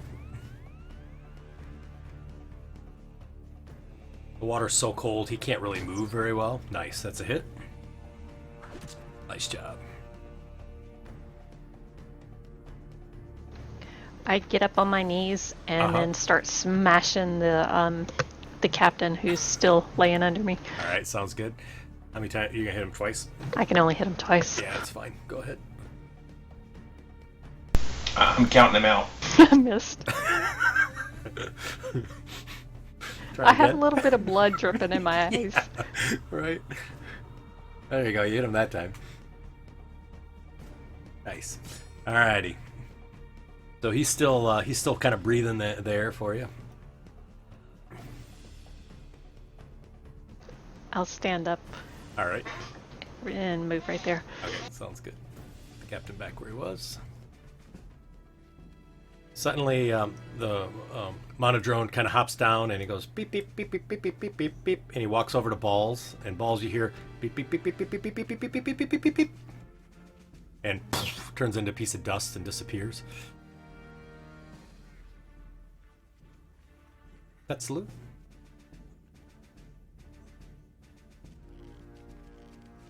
Tesla moves up to the gun well.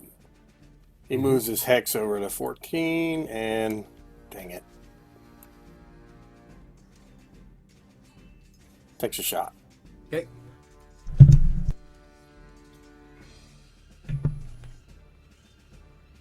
It's with advantage. You get another roll. Back roll. Nice. That's a hit.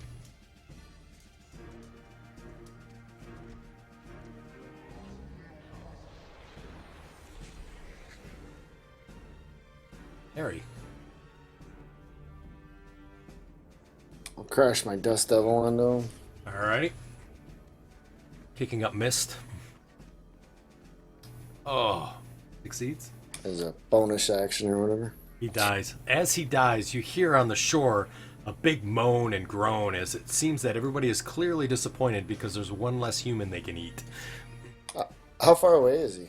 The sailor? Yeah, it's in the water. Yeah, he's like 8 feet from the side of the boat. Can I, that was a bonus action. Can I try and Thorn Whip him back in here? Sure. Go ahead and do an attack roll on him. Pull him 10 feet in. Oh, well, there you go. Yeah, you got him. No worries. He comes right up next to Tetsalu. Kind of whip him right up in there. Grab him. I grab him. Sakarat says, oh, nice move, nice move.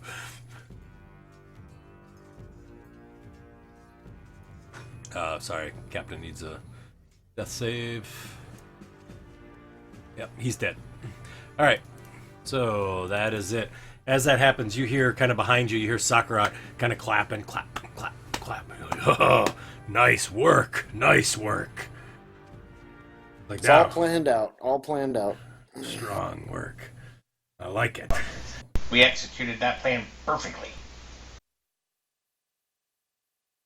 Yeah. Nobody said Order 666.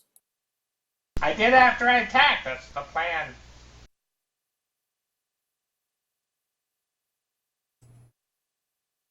As you guys are kind of talking back and forth, you see Sakarat looks over to the bugbears and he says, "Boxers first, humans second."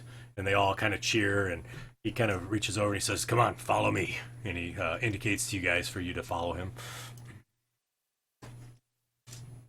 So, Sakarat, is there a way to get this longboat into Lake Tarek? He's like, "Sure, you just go a little bit farther down the river." Oh, I thought we basically got stuck by the ice. Oh no, the ice had kind of opened up, so there's. Oh, okay. Yeah, All right. no, you'll be able to get it in because the farther south you go, the warmer it's getting. So less and Gotcha. less ice. Okay. Yep. Sorry, I was not clear. Squee, check the captain for money. We gotta get that money back for our leader.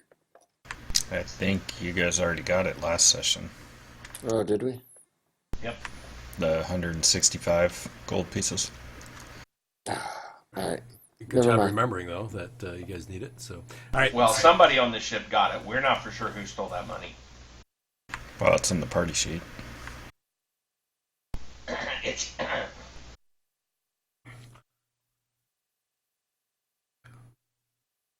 What did you say my name? I'm just sitting right here watching my blood. Ooze It's out. pretty. It makes pretty puddles. Somebody heal Itchy. Let's check on Itchy. Itchy, you okay? And I push Itchy down. All right. Itchy You falls sh- down easily, You should look up that blood. That's hard to make.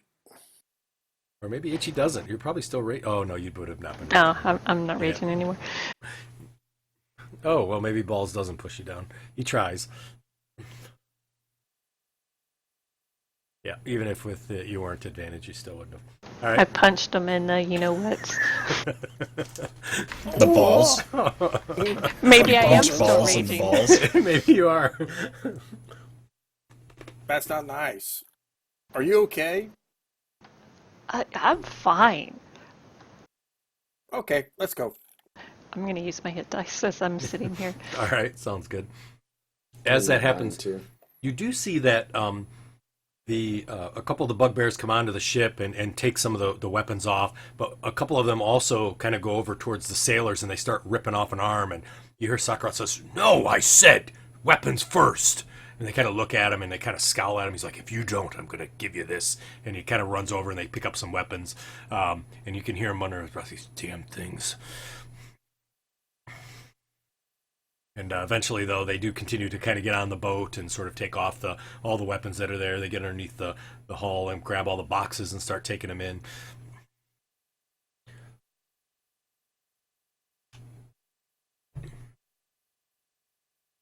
As that occurs, he looks to you and he says, "Please, come on, come into camp. It's warm in there." I'll pick up my cold weather clothes and take them with me. Okay. Did Hey, balls, itchy. was there And- anything special? Oh, sorry. Go ahead, Bailey. I'll say this in Goblin. You know we've got to burn the ship, right? Oh, yeah. We gotta burn it. Burn it to the ground. Burn it to the ground. Burn it to the All right. water. Gotta let them unload it first, but we've got to take care of the ship. Oh, I forgot about that. All right. That's Balls' territory. Commander Thorne said so. Hey, Sakura. Yeah.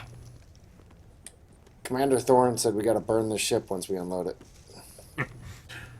Let's hold off on that. As he looks around and you see him eye kind of the coast, the shoreline there, and he's like, "Why don't you just hold for that?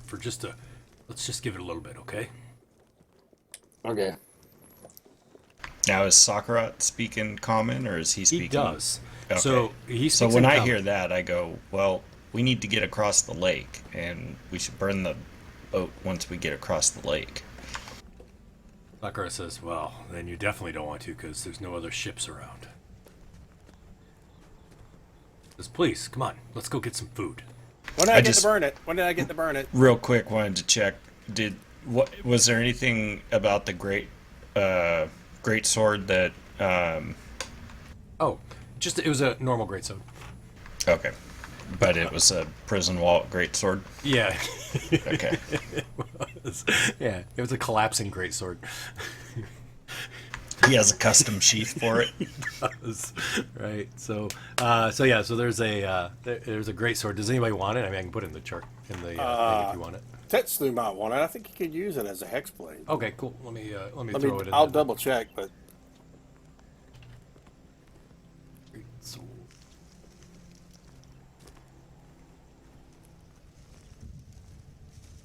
All right, I put it in the party sheet. okay.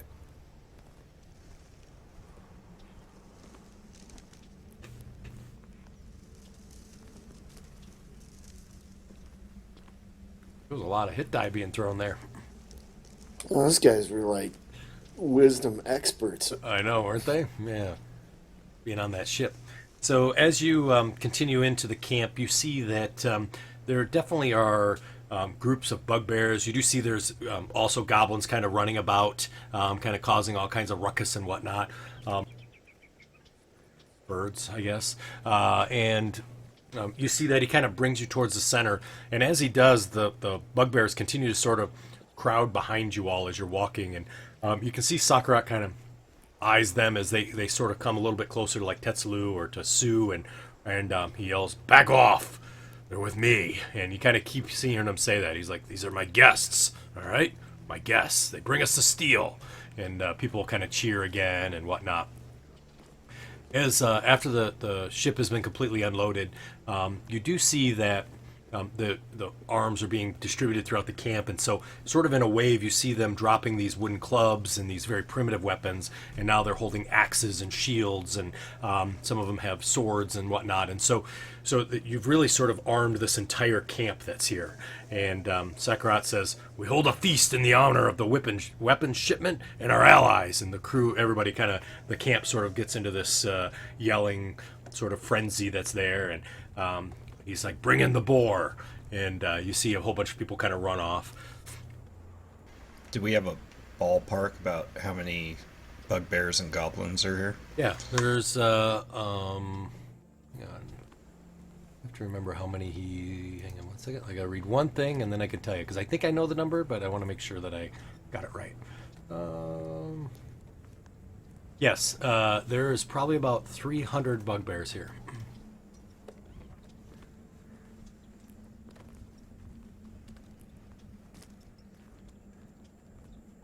Just a few. So, so as they go to get that, you do see that obviously there's bugbears that are running around, and there's various boars that are brought up, but there's this huge, large dire boar that's brought into the center, and it's kind of oinking as it comes in, and they're trying to push it and whatnot. You notice that it does have some scars on the side, and there's a couple arrows that are sticking out of the side of it, but it's still moving, and it brings it up, and Sakurat says, "Ah, fine beast," he says, "for our weapons and our allies." And he takes his big axe and slices down and cuts off the head of the dire boar as it rolls over, and everybody sort of cheers. And he takes a large tree branch and spigots it right through the hole that's there and hangs it up on the fire, and somebody starts turning it as he sits down. He says, "Ah, it's a good-looking beast." You see that they have now brought in this large table that's there, and he kind of grabs a stump and sets it down by each spot where there's a seat, and he kind of sits down. He says, "Please, honored guest, have a seat at the table." I go running up there. Alrighty. Yeah, one-shotting. So you kind of run up there, and the stump is probably about 3.5 feet high. It's probably about 2 feet wide. Really kind of set up for more of a bugbear or bigger. Harry, do you need help up? Yes, please. I'll pick him up and put him up there. Okay. All right. Squeak kind of climbs up one of them. Balls? Right, yeah. Give me a hand. All right. So we're probably all three up on one. Yeah. It's kind of tight, but yeah, you're all sitting up there. Tetsulo and Sue, I assume you have a seat as well? Yep. Yeah, Sakurat actually points to Sue and he says, "Please, sit here on my right, okay?" And Tetsulo sits next to him, I assume. Squee, you kind of scramble up there as well, and shortly thereafter you see that the boar appears to be maybe cooked a little bit or maybe a lot. You're not sure. It really didn't seem like it was on the spit that long. And they start kind of hacking it up with their new axes and whatnot, and literally like throw these slabs of meat in front of you and slap it down. And Sakurat goes, "Ah, I love this boar." Kind of cuts it and throws it in the mouth and starts eating some of it. You see the rest of the camp now is sort of feverishly eating the boar, and there's other sort of pigs and things that are being cooked that are now eating. You all gonna have some? Heck I am. yeah. I like mine medium rare and wormy. You probably got the wormy since it's dire. So, so you guys go ahead and eat it. Actually, even though it doesn't look like it was cooked very well, it's not poisonous at all. It actually tastes pretty good, to be honest. And so you guys sort of devour it down. You do see that, there's kind of like once the meal is started, you see some bugbears are sort of jousting each other and occasional fighting in front of it. Kind of fighting back and forth, not hurting themselves, but more of just having some games and just generally having a fun time. And Sakura sort of sits back with his hands on his belly and it's beautiful, isn't it? Yeah. I gotta tell you, these weapons are gonna help out a lot. I think a lot more tribes are gonna come work with us. So, do you command all the tribes, or do you just work with the other tribal leaders? I lead this lot. Says, yep. Says it took me a while. I had to kill a few of them, but finally I got their respect. It's like, we'll get there, I promise. So, will you be ready when we complete our portion of the mission? I assume you know the rest of the mission. Kind of looks at you and he says, 1 minute. And kind of pushes back the stump and stands up, and as he does, he kind of towers over and he says, Bugbears! This is in Goblin, of course. So for Tetsuo and Squee, they may not understand it. He says, this has been a glorious night. Our weapons have been brought. Go. Scouts, tell the others. Weapons are here. They need to join our cause. And as he does it, he says, I'm going to take our honored guests and we're going to retire. And you hear a whole bunch of cheering and whatnot. And he kind of turns around and he says, follow me. Says it in common to you guys. Oh, it's cuddle time. Yep. You got to pay the piper. Middle, I called it. So he immediately turns around and starts to walk kind of up the hill. The rest of the group following, or are you going to continue to eat? Yeah, I'll follow. All right. Follow. Help me down, Itchy. I kick him off the thing. And I grab another big piece of meat and then follow him. All right. Sounds good. I got that, Harry. All right, so you guys continue to follow him. As you see, you hadn't really noticed before because there was so many bugbears that were kind of on the dock as well as along the beachfront. But as soon as, or the lake riverfront, but as soon as you start to head up, you see that he has 6 guards that are sort of there that kind of immediately turn and follow as well. And you hadn't really noticed him before, but it's definitely his honor guard, if you want to think of that. And they kind of eye you all sort of suspiciously as you go. And he walks up and you see there's a large tent, which is unusual. I mean, there's like not really tents like this. This looks like a military tent for a general or someone. And he kind of walks up and he opens up the flap, and as he does, you see there's torches in there, or candles if you want to think of them as such. He has a regular bed that's in there. There's some furniture, and you see there's a thing of what appears to be clothing or a nice cloak that's sitting over it's kind of a hat stand, if you want to think of it as such. You see there's a small table. There's a map that's in there as well. And as he opens up the flap, he looks back and he sees his honor guard that's there, and he says, leave us, I'll be fine. And you hear one of them say, but sir, and he says, I said leave us. And they immediately sort of step back about 10 feet, and he opens up the thing and says in common, please, enter. As I walk past him, I'll say, nice tent. Yeah, looking at the inside of this, is this something we would expect out of bugbears, or is this exceptional? Or would we know? This is, you would know. I mean, you could see the entire rest of the camp is, completely chaotic. There's no really rhyme or reason. Nobody has anything nice here. This is really bizarre. Okay. This guy's gone to college. Right. Community college, but a good one. So as you guys all enter in, he walks behind you and pulls the door shut, and you see there's actually even a string on the inside on both sides, and he quickly kind of ties a knot that you see on each of those, sort of a sailor's knot on each one, really delicately with his fingers, and gets it tied so it's nice and tight. There's no wind that's in here. There's a smell of almost Smell like a evergreen, so almost like evergreen burning or smoldering. And you see in the corner there's a pot, and there's a bunch of boughs of evergreen that are there, and they're just kind of smoldering there, putting off a nice aroma. He goes over and sits down. Is this your secret camp and hideout? This is my only solitude. Please have a seat. Where's the nicest chair? I'll go jump on the bed. All right. So you jump on the bed. The nicest chair is next to him, actually. So, Yep, I go sit there. other than the one he's sitting in, of course. I'm still jumping on the bed. All right. He just kind of lets you jump on the bed. It doesn't really seem to faze him, actually. And Is there any rugs? Any nice there rugs is. on Yep, there? he does have a rug. So there's a rug I'm over gonna by go roll myself up in there. So you roll yourself up in the rug.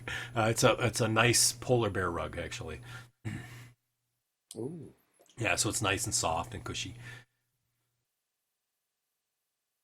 For the rest of you, anybody else doing anything? I'll go ahead and just kind of glance at the map and any books and materials he has, and then sit down at the table or whatever, wherever the seating is. Yeah. So you see on the map is you can see an area and it's labeled in common. You can see Lake Tarrick is written there. You see that he does have sort of a mark that's at the river, the Tioga River, that you had come down, and you can see the camp is marked there, and you see that the lake appears to be very close to the edge there. But this is obviously a big blown up map. You also see that there are various trails that or markings that he's made on the map, including landmarks. So you do see, like he talks about the three-headed rock, things that would give you good navigation that he marks, and you can see it kind of follows through to the very eastern edge of the lake, where the river or the wall would be at, and you see that there's a castle there, and you can see he's been plotting out sort of trails to get to the castle from the camp, and then you see a city about a half. Just very close to the castle, that's sort of drawn out, that you immediately recognize as probably Alden Cross. Okay. As for the books, you see that the books that are here really are kind of like, Sun Tzu's Art of War of the Talon-Guard area, I was things just like gonna that. say that. Right. So they're very very astute and highly educational books that you see there. Like he's obviously very smart, or at least looks like he's smart. He looks at you as you. Oh, go ahead. Oh, go ahead. No, please. I was just going to say, it looks like, Sakarat, you are well planned and prepared for us. It very much will be a pleasure working with you, I think. Have you trained with hobgoblins? He says, I have.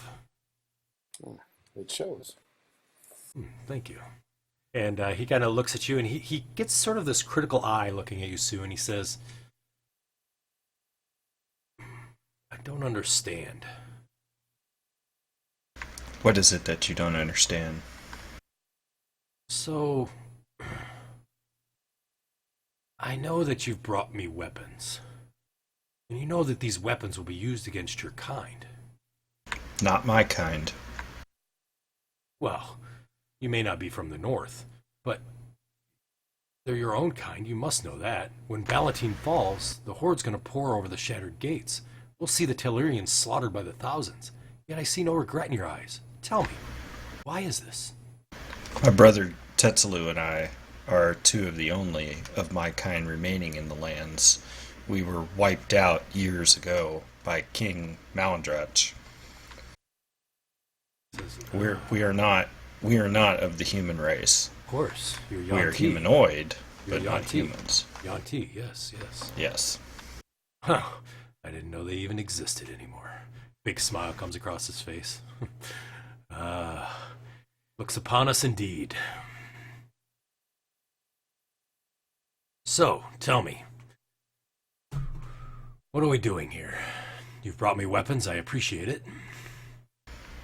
Well, I think my party and I will probably rest here for the evening and then potentially leave tomorrow to cross the lake. Would you have a guess how long it would take us to cross the lake to get over to Alden Cross? I haven't crossed that lake before, but knowing that I've done my scouting routes around the edge, half day maybe, it's a good thing you have good sailors. Who's going to captain your ship? I will. Excellent. Very good. The goblins are excellent rowers. Good, good. You're going to need it. That lake seems to have a very calming effect. So I imagine we'll port in Alden Cross and then potentially dispose of the boat, and maybe we'll even use the boat as a distraction, burn it out in the harbor, and then head to Ballantine Tower and try to infiltrate it and get the gates open for you guys, probably in 2 days' time. 2 days, huh? Do you need more to gather the remaining troops and travel? I mean, we can hold off. We can make it 3-4 a week. Kind of sits I down. know. Oh, God. I know we, Tetslaw and I, and maybe Squee, we are looking for someone in the Alden Cross area, a dwarf, and if you need extra time, we could, of course, occupy ourselves looking for that person. Yeah. He kind of looks down at the map, and he's. You see now that you were initially focused kind of on the area that you're at and seeing what was there, but you see off on the periphery, you do see some markings. They look like sort of. It didn't really make a lot of sense to you initially, but as he's kind of looking, he puts his hand on one and he reaches over to the other, and you kind of recognize that these may be tribes or these may be areas of interest, and he says, I don't think they'll get here in that time. But before, if you don't mind, before we talk about battle plans per se, tell me, how did you get into Cardinal Thorn's favor? Well, I think Squee can probably elaborate on that. He looks at Harry. That's easy. And he turns back and he's like, oh, I thought he was Squee. Sorry. Oh, I'm Squee. Oh, Squee? Yeah, Squee. He puts his hand out. I look at it, make sure there's nothing in it, There's nothing in it. and then I'll stick mine out.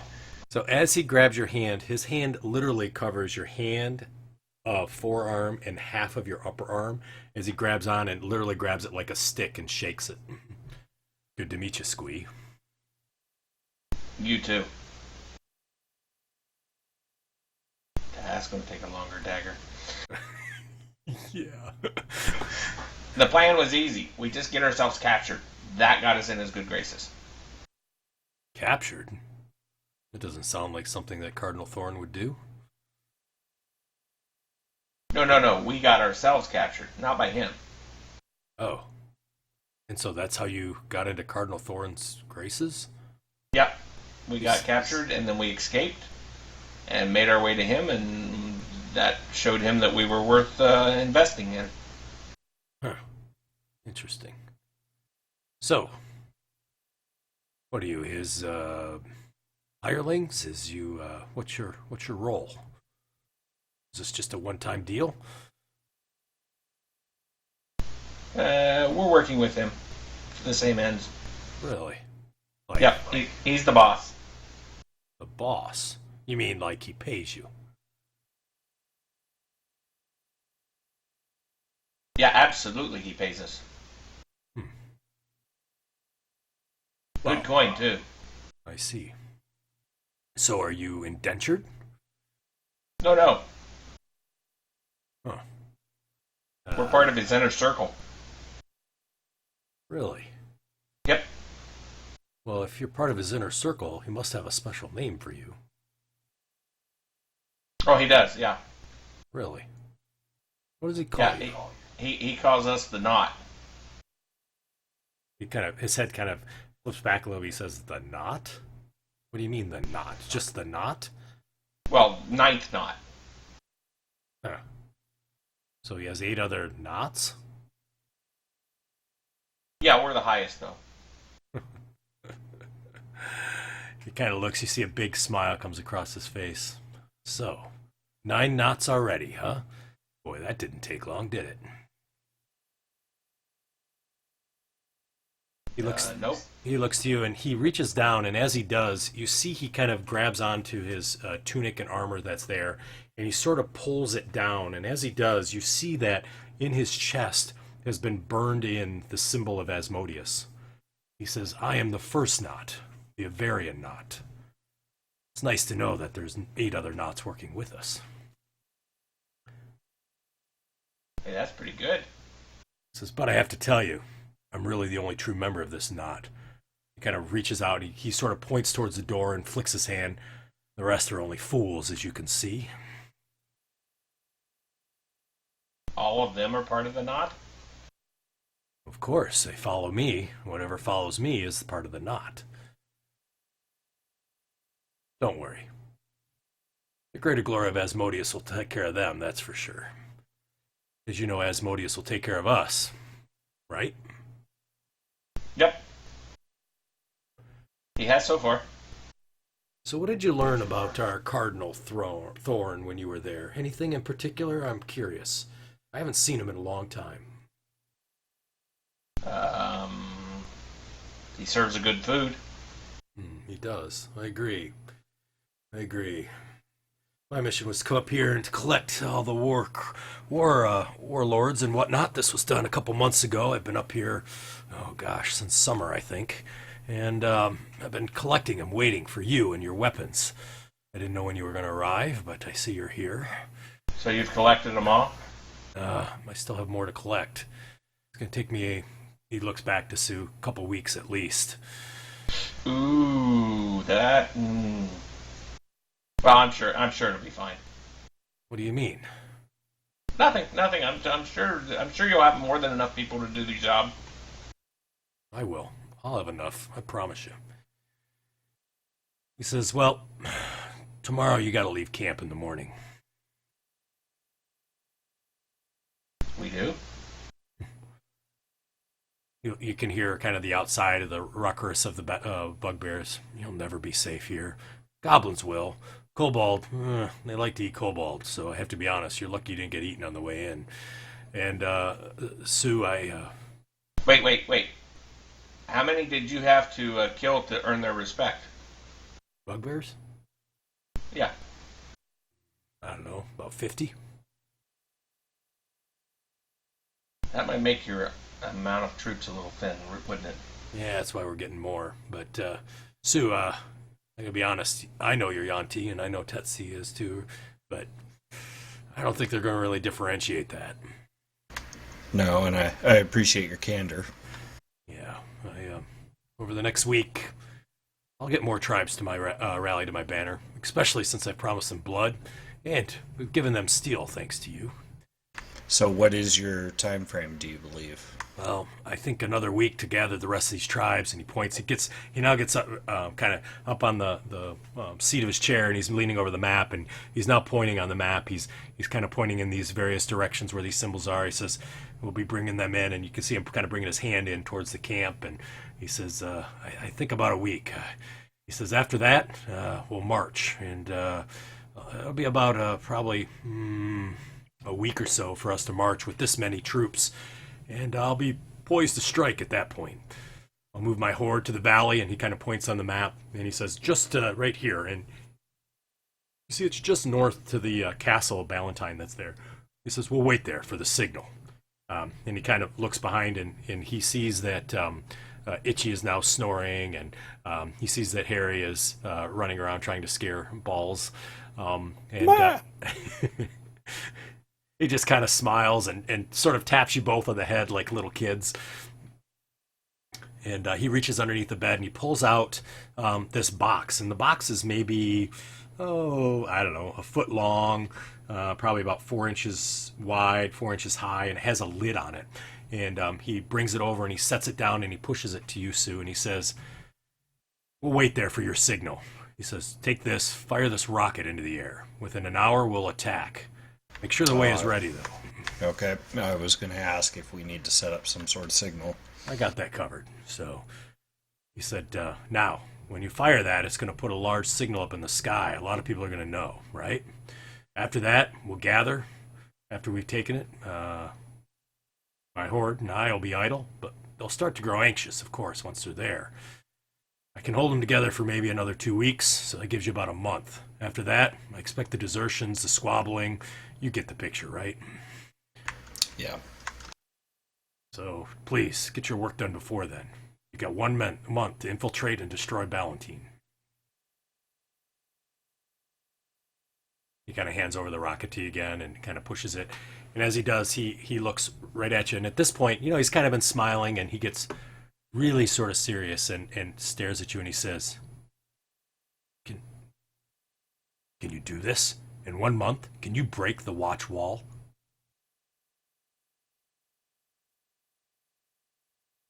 I believe we can. He nods, grunts. Good. Thorn has faith in you. If you weren't his best, he wouldn't have sent you. Do this and your names will be legend. Now, go. Hail Asmodeus. Well, Asmodeus. Well, can we stay the night here? He looks at you and he says, yeah, it's probably a good idea, actually. We haven't slept in a warm tent or in a warm place in over a month now, so... He says, well, I have to be honest, if you're one of the knots, I think you need that. And he says, 1 second. And he kind of goes back and he unties the knots on the door, really, and he kind of throws it open really sort of dramatically. And you can see his guards are standing there, and they've got their weapons are actually in their hand, almost as if they were expecting something. He looks to him, and in Goblin, for everybody else, he yells, he says, go get 6 more furs, bring them in, all right? And they quickly kind of go off. He kind of closes the tent. He says, you can stay here. He looks to the goblins. He says, you got to get off my bed, though.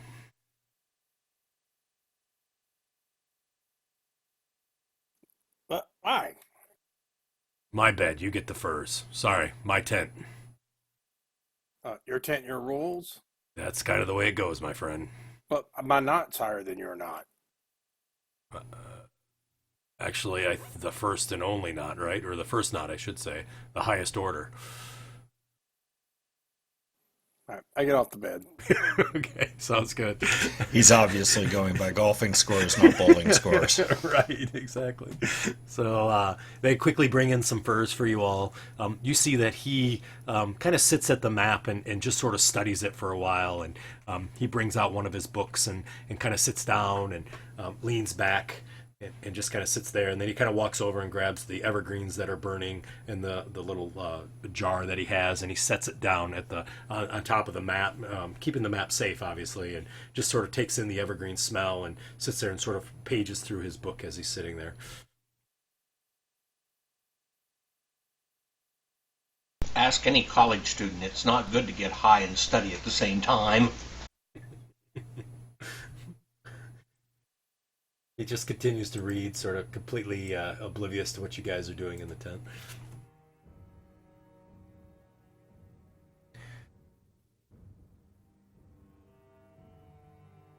So Tesla, he's messing. He's got the two-handed sword, and he's doing like something with it right now. Oh, okay, cool.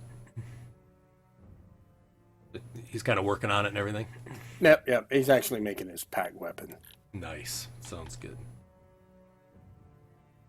I will take one of the furs when they show up and curl up in it. Yep, yeah, they got it. They bring it in, and you see that the furs that they bring you are the size for bugbears, right? So so you can really kind of get lost in that fur. Well, I've just curled up in the chair next to him because I'm a bit tired. All right, sounds good. So unless anybody wakes me up, I'm sleeping in the chair.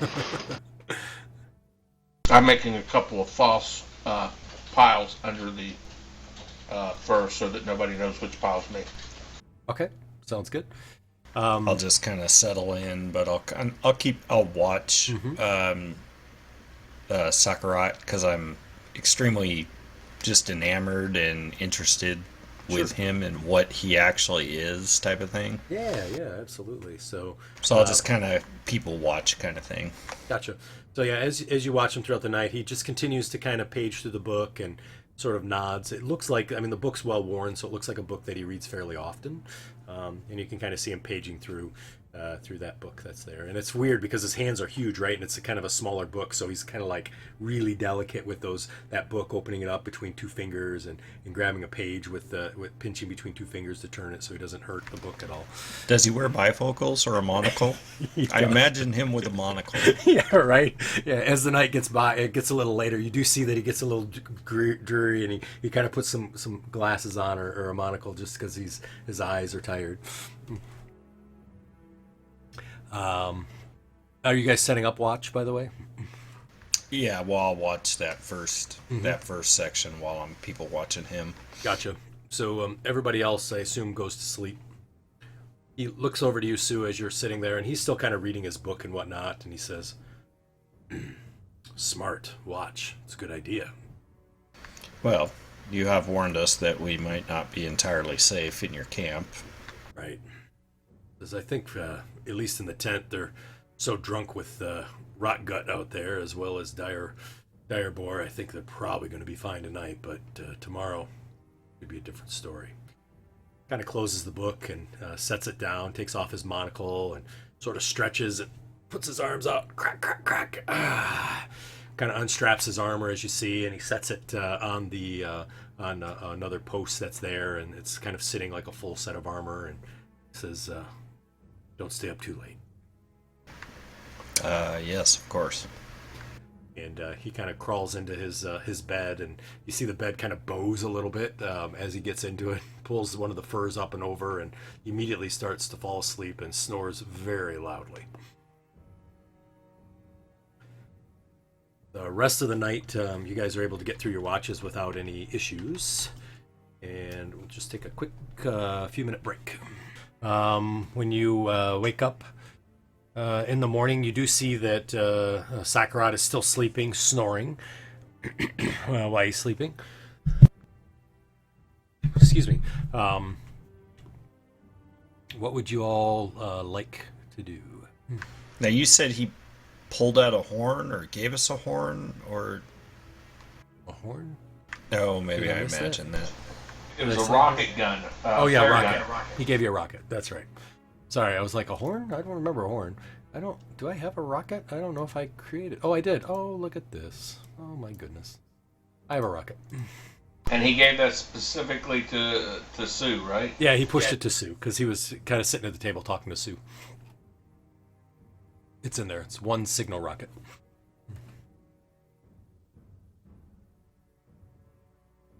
Essentially, it works like a firework, right? So it looks like a bottle rocket, a big bottle rocket. You light the fuse, and away it goes. Almost idiot-proof. Did I see that thing? You saw the box Nope. get pushed over, but you didn't see what was in the box because they didn't open it. I think you were bouncing on the bed. Yep, I was bouncing on the bed. Yep. I didn't see the rocket. If I saw the rocket, though. Right? With your goggly eye, your goggles on your eyes. So as the morning starts, you see that obviously the bugbears are similar to your goblin friends that you have in your group. They like to sleep in, so it's pretty quiet. I'm awake. Alrighty. All right, well, I guess, do we want to wake Sakarat, or just kind of load up the ship and go? I think we should wake him.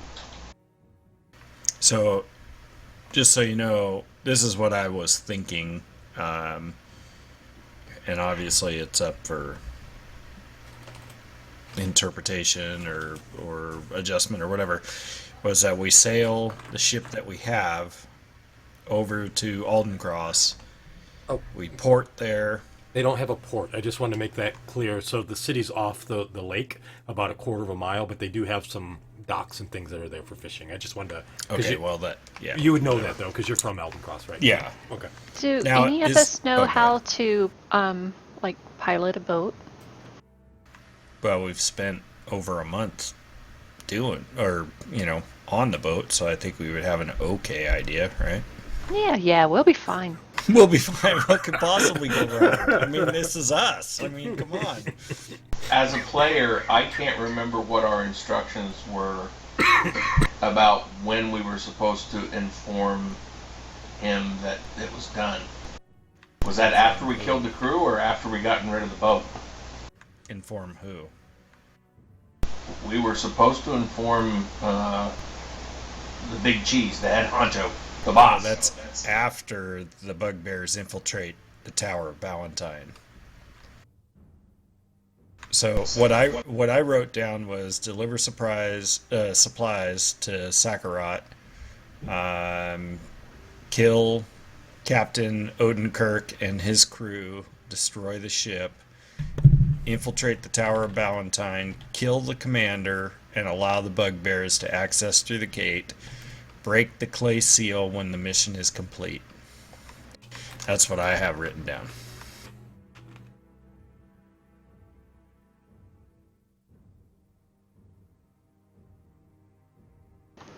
Where in that did you say burn the ship? Because I distinctly remembered him saying burn the ship. Yeah, kill the captain and crew and destroy the ship. Okay.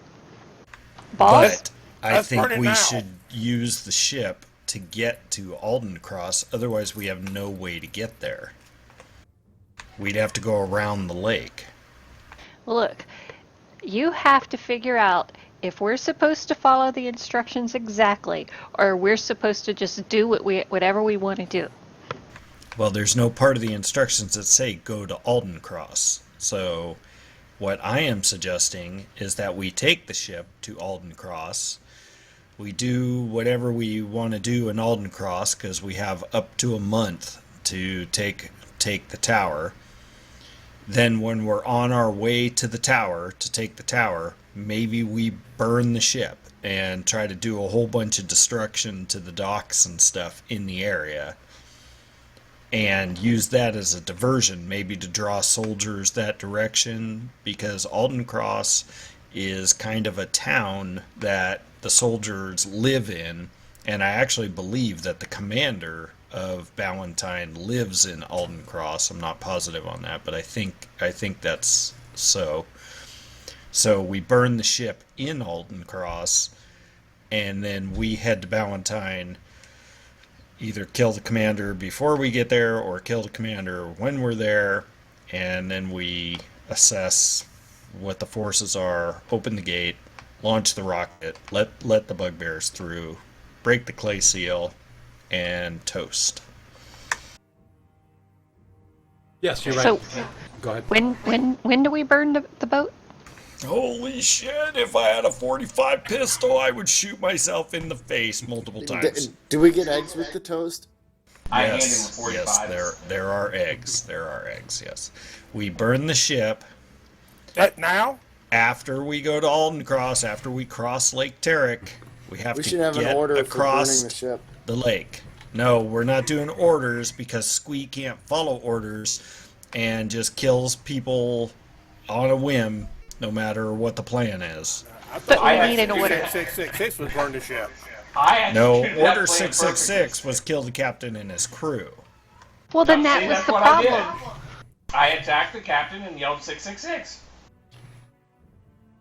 Yes, but none of us were ready. You left Itchy and Harry in very bad positions at the time. That's their fault.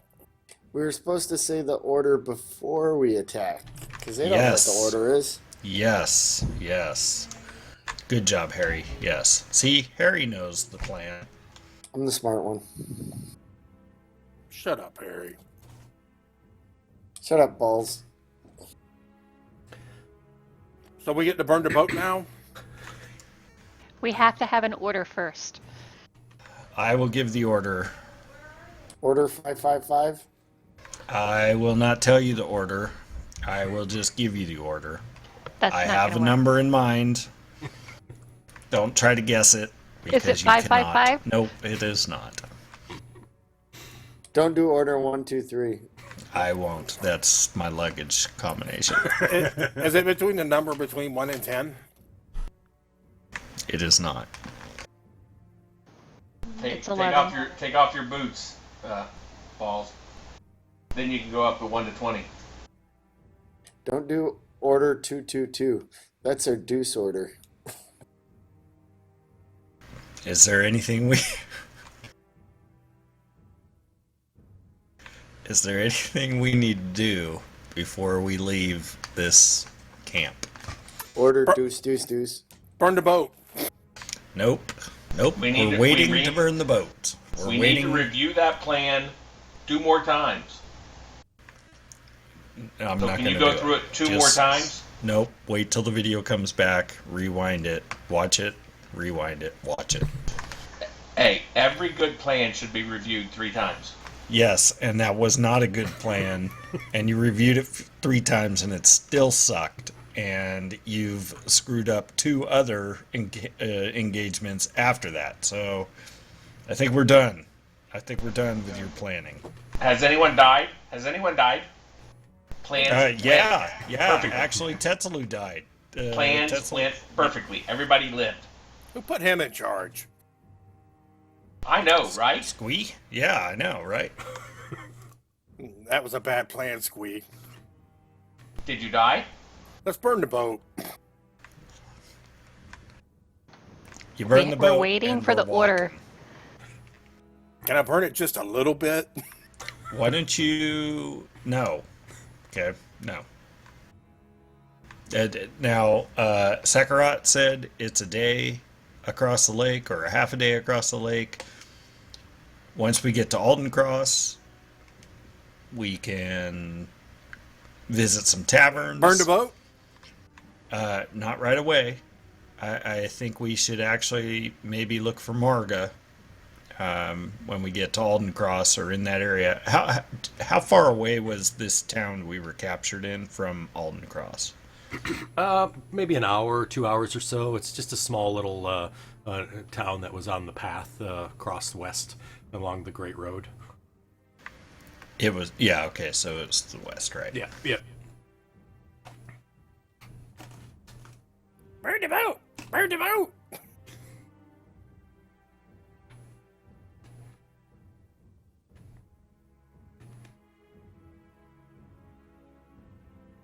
Well, with this discussion, now you see Sakarat has stopped snoring and is looking, and there's a big grin on his face as he's watching you all come up with your plan. Like, good morning. Is it, though? Oh, it is indeed. And he kind of sits up and stretches, and you see he kind of lifts up, and he pops his back, and it sounds like a tree trunk is broken. Pop! And he's like, it feels good. Stands up, twists a little bit, a little earlier than I usually get up. You got your plans all figured out? Might you have some replacement goblins that I could borrow? You don't want my goblins, they're worse than this.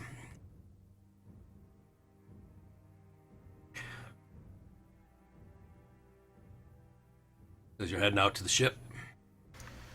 I think it's a good idea to take the ship across the lake. I would agree. Adrastus told us to destroy the ship, but I think we need to cross the lake first before we do that.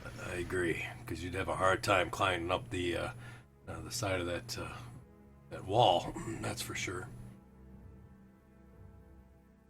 He says the River Tyburn runs a little high now too along there, so it'd be probably a little rough trying to cross that river. He kind of pulls open the parts of the door to the tent. You see that the guards that were out there last night are still out there today. Looks like they had taken some shifts.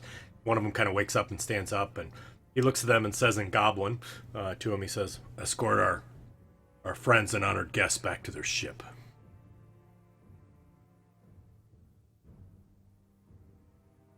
And he looks to you guys and he says,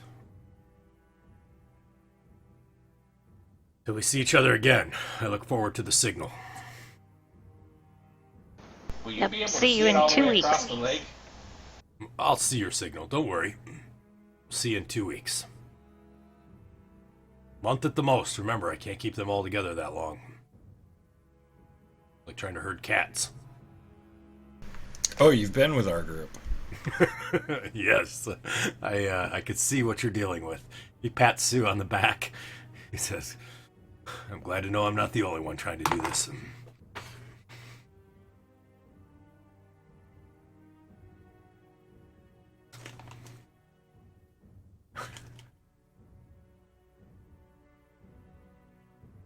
With that, he goes back and dons his armor and kind of takes the incense, which is pretty much all burnt out, and walks out to the outside of the tent, walks about 3 or 4 feet, dumps it into the dirt, and walks back in and sets it down. He kind of goes out, stretches. He says, check the troops, make sure nobody's deserted. See you soon. And he starts to turn, and as he does, half the guards go with him, and the remaining half stay with you. All right. So let's gather up our stuff and get on the ship and get to sailing, right? Now. Sounds good. My stuff was gathered when we got up. All right. So I'll go with the guards to the ship. All right. So as you all continue, yeah, go ahead. Yeah, I'm just following. I'll take one of those big, one of the big furs that he brought out for us. Oh, okay, sure. You gonna take it with you? Yes. All right. So it's about as big as you, so you're like dragging it through the mud. I can Wow. imagine her walking with it like a person carrying a mattress down the street Right. type of thing. Right. Now I'm dragging it, and I imagine that Harry and Balls can Oh. sit on it as I'm dragging it. I like that. Nice. You guys hop on it like a blanket. And balls are asleep. I'm getting on it. So he I'm hops getting on it. What's up? Yep, see? Balls jumps on. I guess Harry's going to jump on the blanket and be pulled Yeah, by I'm on. Itchy. All right. So as you go through the camp, you see that there's a large carcasses of several pigs and boar that are still there. You see there's sort of some animals that have kind of run up and are kind of chewing on it in between. People kind of walking by and things like that. You get down to the ship. Excuse me. And when you do, you find that the ship is still there, but it's missing some of the oars. It looks like some of the bugbears had kind of ransacked it a little bit. Not damaged it, but took some things. And so as you open it up, you see that there's nothing in the hull of the ship. It's completely empty. It's been stripped clean. And you do find that there's like a human head that's down there that's half eaten, and some other things that are down below that are kind of undesirable. What in the shit pickles are they going to do with an oar? They don't even have any boats. How many oars are left? So you have 3 oars left. Okay, we need to find at least one more oar. So as you look on the along the riverside, you see that one is stuck in the dirt, and it's sticking straight up, but half of the oar is actually broken off, so it's sort of like in a point that's there.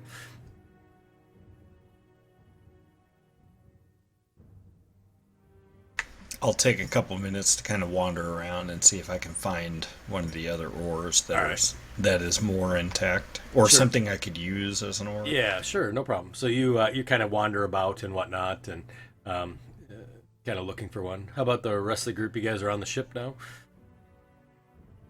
Yeah, Yep. I get back up in my spot if it's still there. If it's not, I'm not sure where I'm going to sit. Yeah, there's no box there. I mean, all the You're chairs gonna are gone. sit in a rowing position, bitch. That's where you're sitting. Hey, bitch! I'm 2'3". I got a low ass strength. What the fuck am I going to do?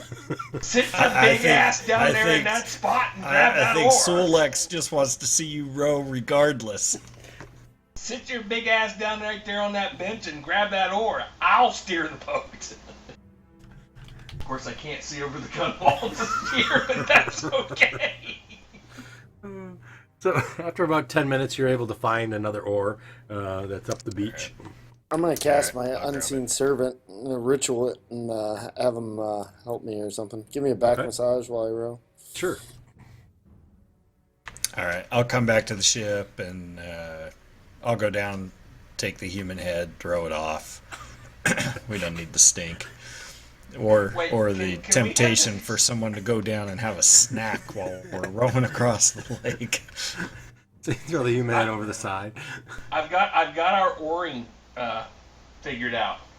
The 3 goblins are going to be on one side of the boat. They're going to row once, run to the other side, and row the other one. Well, we only have 4 oars. Well, that way they only need 1 oar, because it's going to take all 3 of them to move 1 oar. Nah, Itchy can damn near row by herself. Well, there's the plan. You heard it from him. Itchy's oaring. Or is Itchy a boy or girl? I'm a boy. Boy. Oh, sorry. They're goblins. All They're right. really kind of interchangeable. Yeah, tell me your pronouns. Do you need to see? Do I need to prove to you? Nope. Nope. I believe you. Show him, Itchy. I show him. Twig and berries. Twig and berries. I didn't know they grow that small. How you little creatures reproduce is beyond me. With I can style show you. and grace. Well, when human males are sleeping and their females are still around, that's how they reproduce. Alright, so I guess we're off. All right, sounds good. Is there any wind? Can we take advantage of the sail at all? Yeah, there is some wind. Yep. So it is fairly breezy. So I assume we're fairly inefficient at it, but Oh my God. we have been watching for over Yeah, a month. you I would have, think yeah. we would have a little bit of skill. Yeah. You have enough to get you into trouble. So you do kind of mess around with the sails a bit. Who's steering the ship, by the way? I am. All right, so after yelling at the crew to try to get the sails right because they can't seem to tack with the wind, and you're kind of trying to figure out how to get this to go. And after several times of almost running it aground on the river, you're finally able to get into the lake. Thank God, right? We It's got going to take us a week to cross this lake. Half-hour tour turns into a week. So you continue to kind of work your way across the lake. Thankfully, the lake's a little more forgiving though because it's obviously a bigger body of water. So your difficulties are less noticeable.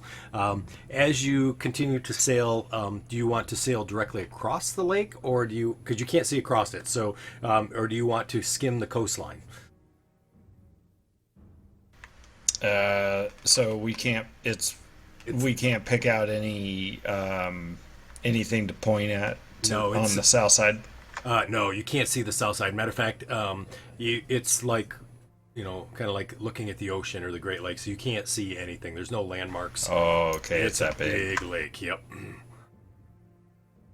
All right. Well, I'll follow the coastline then. Okay. All right. Gotcha. So you continue to follow the coastline along the eastern coast there, and so as you do, obviously you can keep your distance so that way you're not like hugging the coastline if you don't want to. But so you continue over the next few hours. Your crew and you actually get pretty comfortable with doing taking care of the boat. Now, obviously, if the weather was bad or there was some sort of issues, you probably would fail miserably. But so as you kind of continue along, you do see kind of the lake kind of comes to a point where you can see that the River Tyron starts to pour down, and you do see that it looks like there's some rapids going down the river that's there. Up on the edge of the up on the edge of the rocks, you see that it's kind of like a rocky cliff. So as you get closer, there's sort of a cliff wall that's there. There's no place that you could technically dock the boat near the eastern side. You do see that the castle Ballantine, and I have a picture. So you kind of see your next target per se. Is it time to burn the boat yet? Balls. Did you guess the right number? We're on the boat. We're on the boat right now in the middle of the goddamn lake. No, it is not. So this kind of gives you your first look of looking at this. So just to kind of give reference, so we are looking from the northeast. We're in the northeastern position, looking to the southwest. So the gatehouse that you see there in the front with the portcullis, that's on the northern side, or the Savage North side. There's a bridge that goes across, and then this sort of sits high up on a rock. And then behind that, it sort of descends down to where the Talon Guard would be. So there's actually, you can't see it, but there's a path. So in between that, where that bridge is, between the keep itself and the gatehouse, is where the river pours through. And you can see kind of in the background they have that. That's kind of what the walls look like for the wall. So it's not technically a wall, right? It's just a gorge that's there. So that's the castle that you see, that you guys need to infiltrate to open up. You do see, as you're kind of sailing across there, you do see that there are definitely guards along the parapets there. And you recognize that just from here you can see there's about 15 or 20 just on the parapets themselves.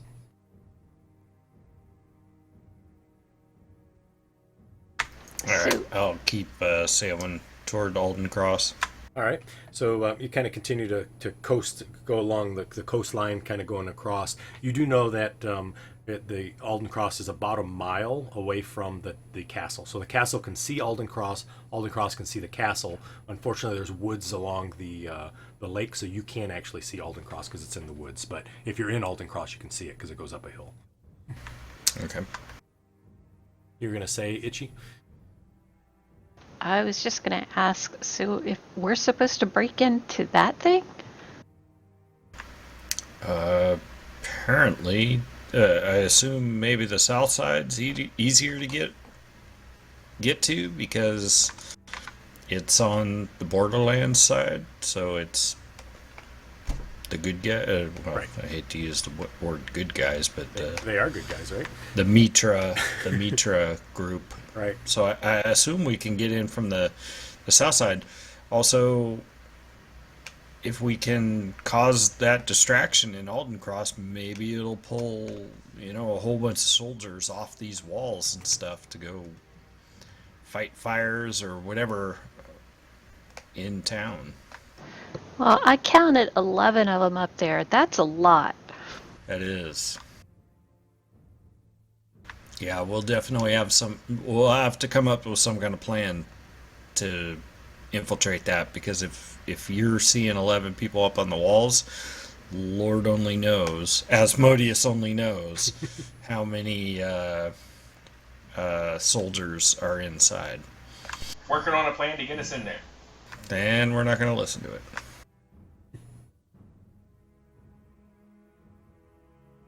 So, as the ship continues to kind of coast along there, you do feel that you're pretty close now, right? So you do know that Alden Cross is about a quarter of a mile in from the woods line there, and you know it's a small market town that's there, and you do know that it's kind of in the shadow of the Watchtower of Ballantine, and that's obviously your goal.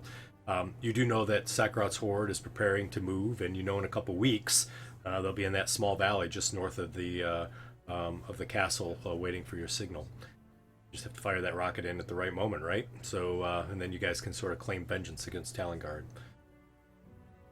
So, since we're transitioning, they have some flavor text, so bear with me. So, Destiny has taken you here. Destiny has given you the mission. There's no doubt that the future of this green and pleasant land lies in your hand. You could go to that town right now, warn them of the plots of the sinister Cardinal Thorn if you wanted. You could even give yourself up and face the justice you deserve. Or you could turn back from the horror and the slaughter that you're going to inflict upon these Metrian sheep. This is that moment. This is the turning point. After this, there's no going back. Does anyone want redemption? I just want to kill a bunch of people And burn the boat. and make Commander Thorn happy so we can get our land. I thought not. Well, then you have work to do, don't you? I guess you need to burn Valentine, right? I just want to see the humans dead. So you find a spot, Sue, as you're coming along. You see that there's some long docks that are there. There's no ships that are currently docked at the docks. Maybe they're out fishing, or maybe they're on the other side of the lake. You do see there is a path that winds through the woods, and it is wide enough for wagons to bring down supplies or to get supplies from here. There's nobody at the dock. There's nobody at a boathouse per se, because there's nothing like that there. There's just a dock sitting there that you can dock up against. Maybe we should have came in at night. No, this is perfect. We dock our boat in close to shore or in the middle. We let a number of other boats come in at night when they're coming in from the catch. And then when we're ready to move in a couple days, we send Itchy or Balls or Harry or even you, Squee, if you're the pyro, to go set the boat on fire with as much spreading power as possible to take out the dock and maybe a couple other boats, drawing citizens from the town, drawing soldiers from the fort, while we hightail it to the fort and go from there. That's my idea, at least. Tetsalu, what do you think? I agree.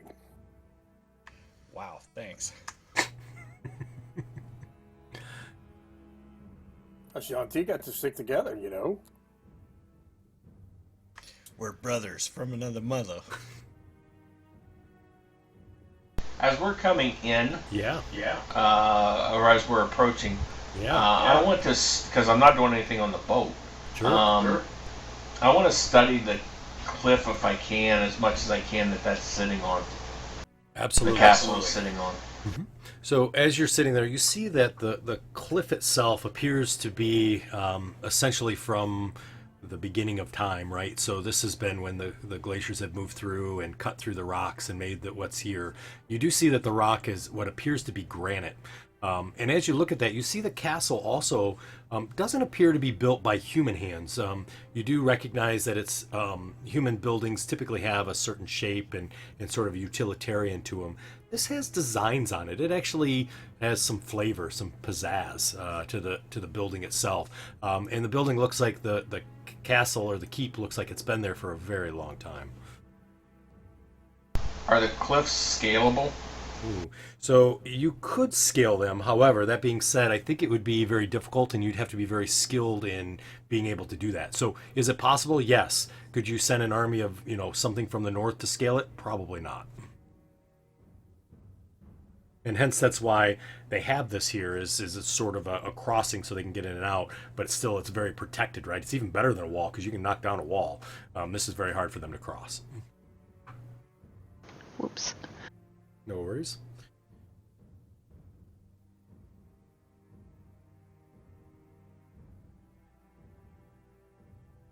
So you're going to go ahead and dock it? I think so. Excellent. So I am going to have either Hitchy, Harry, Balls, and Squee. There's a cream for that. There is. I should have said Squee first, right? So all four of you, I want you to look down your skill list and see what kind of skill you think would help dock this ship. The ramming skill. Because I assume you're trying not to take out the dock. Maybe you are, and if you are, that's fine. But in case I haven't made this clear, I don't help on this ship at all, man. I have a 4 strength. What the hell am I going to do with an oar?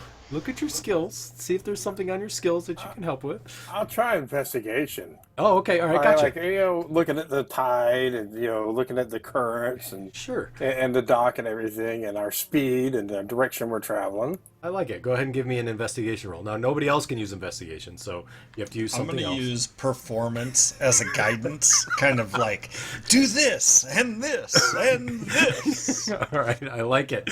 Singing that, I assume, or you don't have an instrument, like do you? that in a boisterous voice. I'm going to take on like the captain's role. All right, gotcha. Yeah. Yeah. So as Sue does that, it does invigorate you. I mean, you feel like you all like to dance and stuff. So it feels good. And Balls, you get a very good interpretation of the tides that you feel. You do feel that you're able to figure that out, and can give some direction actually to the crew or to Sue to say, hey, you got to turn this way or that. So nice. All right, that's 2 successes. Okay. I was thinking, my danger sense is tingling, that, this is looking pretty bad. Okay. So I'm just going to start, I guess, athletics, like maybe, well, or either survival, one or the other. Whichever one you'd like. Survival to avoid natural hazards. All right, sounds good. So, so you're kind of looking over. You do see there's some rocks. You do see there's some shoals and things that are here with the lake. So, all right. Well, Ichi, that was good. Nice try. I appreciate that roll. So that's a failure. So nice try, Ichi. I appreciate that. I am going after listening to Itchy go, look out, there's rocks. Right. I'm going to send Squee some, Harry. I'm going to send Harry some bardic inspiration. All right, sounds good. Squee, what would you like to do? The closest I have to doing anything would be like sleight of hand. All right, so we'll have you working the ropes. Okay, I'll work the sails. ropes. All right, And gotcha. I'll tell That people means- I'm pulling us to the left. He's pretending to work the ropes. So- He tells us he's doing something, but we don't. Then he doesn't, and then we run into stuff, and we're like, "What? I thought you were taking." I got us covered on this side, guys. Just worry about the other side. So it's amazing, actually, to be honest. Sue, you watch him, and he is actually pulling the ropes. He's like doing his Way to thing. go! I know, right? go. Isn't that impressive? I was shocked too. So nice job. That's another success. All right, I'm Harry. writing that down in my notes. Thank you for Help not the pointing party. out, Greg, that the rope isn't actually attached to anything. But Well, you know. How about you, Harry? What would you like to do? That's what I thought. We lost Harry. All right. So you guys got 4 out of 5 or 3 out of 4 successes. So you are able, as a team, to coordinate this ship to get it into the dock. You are able to dock it actually quite well, and so you pull it up and throw the lines over and are able to tie it down. Sweet.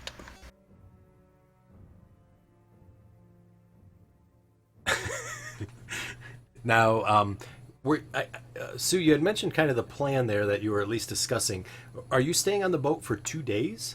Did I misunderstand? Oh, okay. I No, misunderstood we're you. going into town. Okay, gotcha.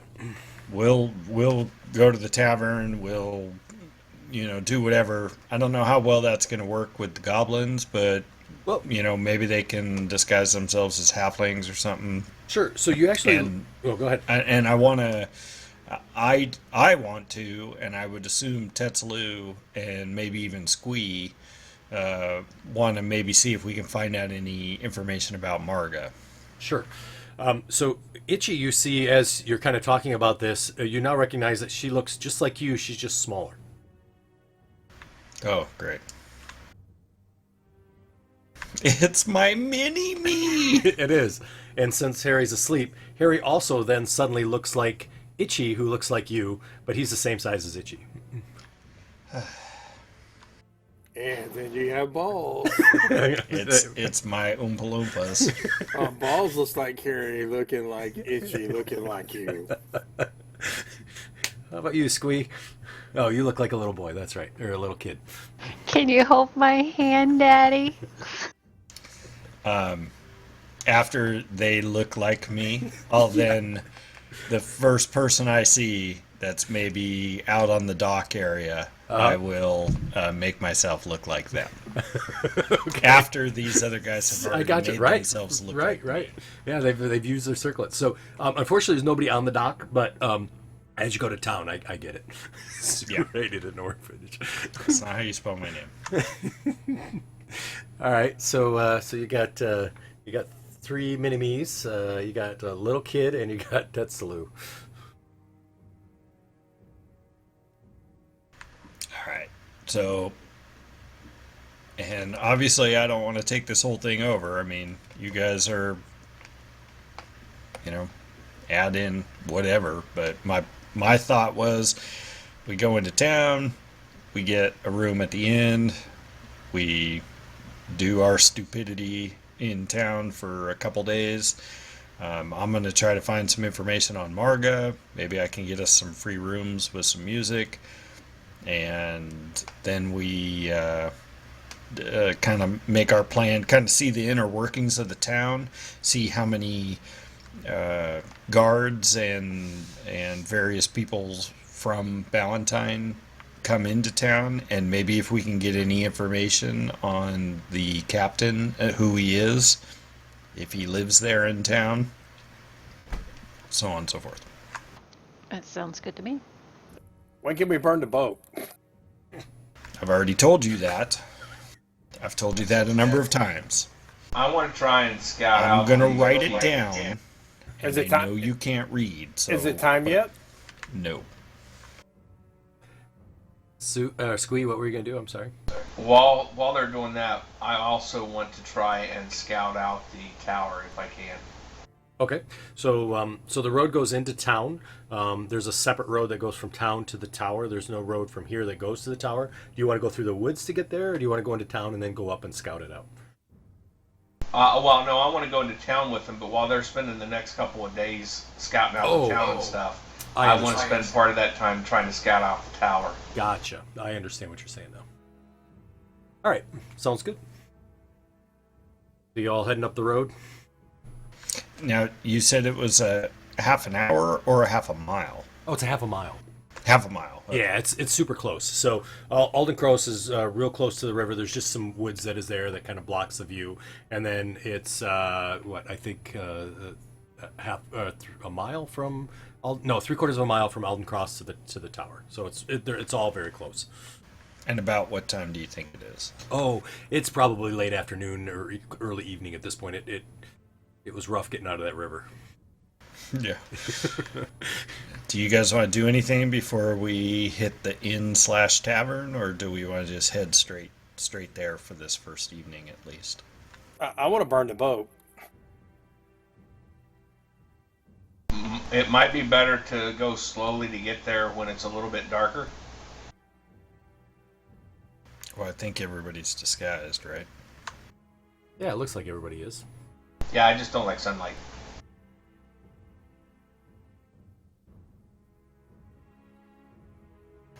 So, back to my original question. Do you have a cover story for going into town? I'm a bard. And the rest of us? You are bard apprentices? Okay. You carry my instruments. I have a horn. Oh, well, see, there you go. You're my backup singers. And they all look like you. You've been a busy man when you've been visiting. But places. I don't look like me. That's so. true. That's right. Well, you do right now. You haven't seen anybody yet, but when you get there, you okay. will. Yep. So, so you all continue up the trail. As you do, see this very old gentleman kind of slowly walking down the road, and he kind of looks up to you, and he has a very weathered face, and he says, That's not who I want to be. "Hello." All right. So he kind of waves, and he says, "Nice kids." Yes, my triplets. They're very nice. Your name isn't Piper by chance, is it? It is not. However, I am a bard, and I do play the pipe. Ah, very good. Well, make sure that you go to the inn. You've been here before, right? Not in many, many years. The name of the inn is... Oh, the Alliance Inn. You've been there before, I'm sure. If you've been here, the inn has been here before the town was a booming place. I remember those days. He's like, back in those days, and he kind of sits down, he's like, there was only one road, and there was 3 buildings. Bob ran that place. He was pretty good, I gotta be honest. And who is the proprietor now? I thought you've been here before. No? It's been a very long time, and I travel the lands, and after a while, all the inns and the innkeepers, unfortunately, have a tendency to blend together. Well, you know that you must have known Bob. Bob, but he spells it backwards, right? Yeah, yeah. You don't look that old. You must have that special anti-aging cream. Yes, I age well. Yeah. Well, Bellum Barhold runs it now, and he kind of leans over. He says, "It's not the place it used to be." Hint, hint. For better or worse? For better, of course. Mitrin would not approve of having a brothel in town. Well, yes, of course, Mitra. All hail Mitra. All hail Mitra. Lord of Sun and Yes, Light. exactly. Bullshit. Yeah, he throws out his symbol and flashes it to you. Ah, see? Gang sides, yes. So he says, "I'm just heading down to get some fish." Very good. Well, maybe you'll catch my show later on this evening. Probably not. I'm going to go home and go to bed. As he walks by, Very well. He taps each kid on the head. He is I human. bite at him. Now. Itchy. Be nice He goes, to the old man. Not a nice kid. No, You need to he's teach very the kids leathery. manners. Might chip a tooth. And he continues down the path. The next person looks a little bit more probably what you'd be looking for. This one he's kind of an overweight guy. He's got a big beard Yeah, that's I'm not there. overweight. Oh, okay, gotcha. So he waves, a little bit of small talk there, and then he continues down. Sounds like he's going to meet the Keep ship. walking, fat American.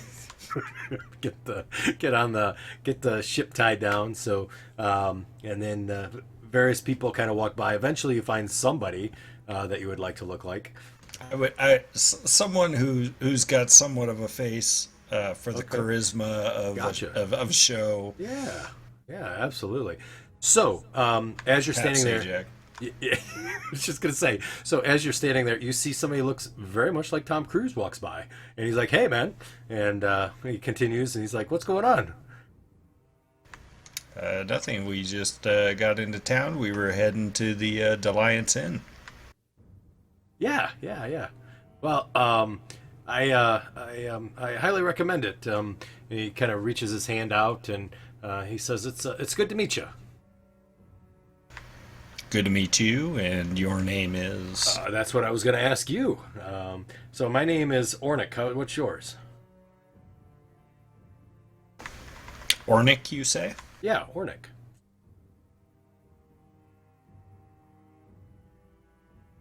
And yours? Tolerant Twiddlebottom.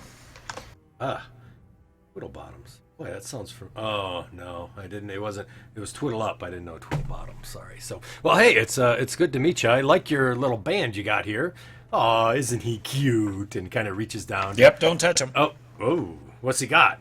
They don't like to be touched. Really? They're a little rabid. Oh, I okay. bare my teeth at him. Yeah. those are some pretty. Ooh, he needs to clean those teeth. Yeah, we're working on flossing. Yeah. Oof. Well, interesting to say the least. You don't have any supplies or wares. I see you coming up from the lake. Yeah, we just rented the boat for the day, just taking a view of the lake. We're actually from down south past Daverin. Oh. And really, whose boat did you rent? Some gentleman. We had come into town early yesterday. There was no one really on the streets. We just walked through town because it's pretty quiet. Walked to the lake to see the beauty and splendor of the sunrise on the lake, and some gentleman was there at the docks. Offered us to take the boat, and we were like, "Heck yeah!" So he took us around the one side and came back, and we just docked, and he took off to the west. He said he lived to the west out of town. I don't remember his name. It was Bilbo, Frodo, something like that. don't you give me a deception roll? Oh, that's my bread and butter. I figured it probably was. Ah, nice. So he kind of nods and he says, "Huh, I've lived here for a couple months. I don't really know Bilbo, but maybe he's new in town." So he says, "Well, that sounds like a great time. Maybe I'll swing by and see you. You said you're going to the inn? Got to be staying there, right?" Yes. Are you going there? No, not tonight. I've got, the missus has got me running down to, pick up some stuff from the. Oh, so you have a family and such. Oh yeah, absolutely. Okay. We're I'll kind of take out my dagger and stab him in the throat. Okay, all right. Oh, when he does that, I jump on him too. Oh my god. All right, sounds good. So you do that, and you both jump on top of him. I need a stealth roll from you guys. I yell 666. All right, gotcha. So you'll 666. All right. I go running off towards the dog. Okay. No! God damn it. So, Did you need stealth from everyone or just those two? well, if you're jumping on the guy, I needed stealth. If you're going to stand in the middle of the street, you're all right. Unless you want to be stealthy. All right, gotcha. So, Sue, as you quickly do a quick maneuver with that knife, I mean, like, it looks like you're just kind of going up and patting him, and you stab him right in the throat. Unfortunately, though, as his body starts to go down to the ground, you know what happens, right? Somebody sees me. Nope, nobody sees you. I'm hugging him. Itchy like jumps on him and Bites his crotch. right, gnawing on him. I'm not stealthy at all, and so you can see her kind of work with that. Squee suddenly disappears. You don't know where Squee went, and you see Balls going straight down the path towards the boat, fast as he can. Guys, Harry, does get your anyone, brother! Harry, get your brother! whenever Itchy does something like she's doing now, I always picture one of the little gremlins going crazy in the movie. That's exactly what. Just working with all of you guys, I just think of herding gremlins. That's it. Yeah, don't feed them chicken after midnight. Right. This is the kitchen scene right here, folks. Right. And Harry is just kind of like staring off he sees something up in the trees that kind of interests him. And he's just kind of looking like he's just completely oblivious. Balls. So you're running down there, man. You were torching that thing? Am I getting close? Oh yeah, you're getting close, man, because they're busy trying to figure out this guard thing. Sue, so you do see there are people that are kind of milling about. They don't really notice you all, but it's pretty obvious if somebody looked in your direction with Itchy doing her thing that it would not be good. I run after Balls. I kind of toss him, I stab him in the throat, give him a hug, stab him in the throat, and then just kind of twist and turn and throw him into an alleyway with Balls attached to his, or Itchy attached to his balls. I then turn and run after Balls, and I want to get within 30 feet and cast Sleep on Balls. Gotcha. So with all the things that you're going to do, he got about 3 rounds ahead of you, so he's actually... Ah, crap. But that's okay. That's all right. So he's in front of you. Balls, were you sprinting? Yes. All right, gotcha. So he is quite a bit of a distance ahead of you. So he would be 6'3". He's 180 feet in front of you. How far is your sleep? 90 feet. Oh, so So wait, the goblins can run. What are 30. the goblins' speed? 30. What? Yep, they got fast little feet, man. They All move right. quick. I know. I hear you. Those darn goblins are speedy. They don't. I already talked to you about the speed in this game. They don't. I Because know. with the Goliath speed Right. is 30. Also, the dude strides like 12 feet. I get How it. can he? I Anyway. get it. I know. Yeah, but I he hear walks you. really slow. I guess. Yeah. He's Andre the Giant, and he walks and talks slowly. So he is speeding down the hill, right. and so you see him kind of running down the hill as he's going. I'm yelling at him the whole way. Yeah, absolutely. Itchy, stop! It is not, or Balls, stop! It is not Order 666. Order 666 doesn't mean anything. Stop! Order 666 doesn't mean anything. So Balls, what's your strength score? Oh, it's a 10. Oh, okay, gotcha. Sue, how's your? Oh, well, never mind. What's your cons? So your cons are equal. Yeah. So Sue, you're like chasing after him, and he's running. I assume Bulge maybe looking behind. Not really. No, he is like he's so Bulge, you were running down that road as fast as you can. You pass the old guy. He's like, "Whoa, slow down, buddy." I go, order 666. He's like, "What?" And so Sue, you see him run past him. So you do get there, Harry, in time. So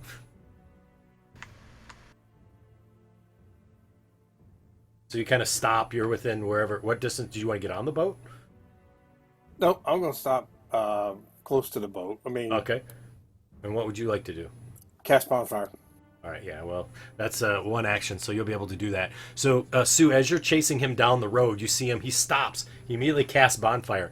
As he does that, you are right at the location where that old man is. He goes, "Whoa, what is that?" I just stop and turn around. So you stop. The old man, he says, "Hey, one of your kids just lit that boat on fire." Yeah, I don't know. Call the guard on him. I don't know what to do with these people. He's like, he turns around. He's like, shouldn't, I'm old. Shouldn't you call the guard? I'm new to town. I'm just a traveler. Okay. And he starts to turn around. So, Balls, you've got a bonfire on the boat now. Okay, What are you burning? the boat. The boat. Gotcha. So you kind of light up the boat itself, and the boat starts on fire. Itchy, so you have this body. You're kind of off the road.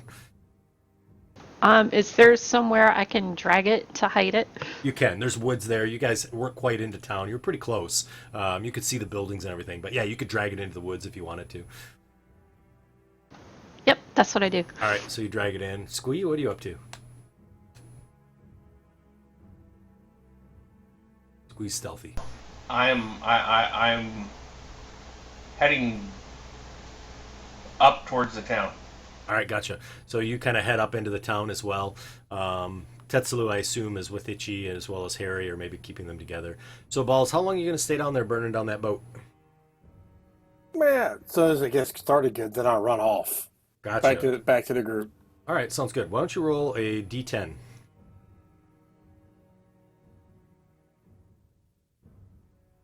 Oh, boy.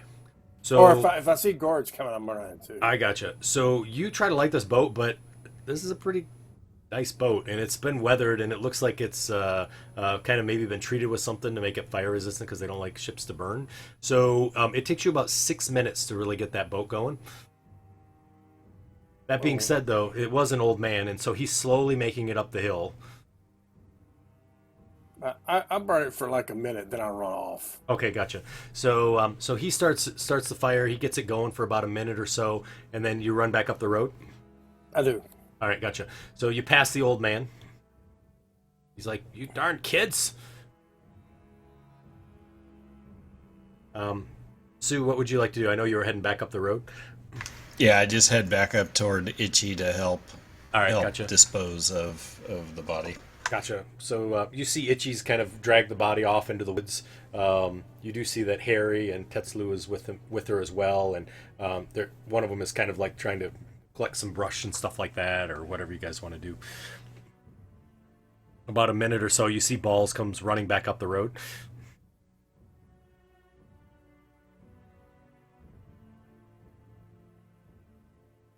All right, Balls, you're right there with them. You see them all kind of working on the body. I burned the boat. I'm burning the boat. Order 666.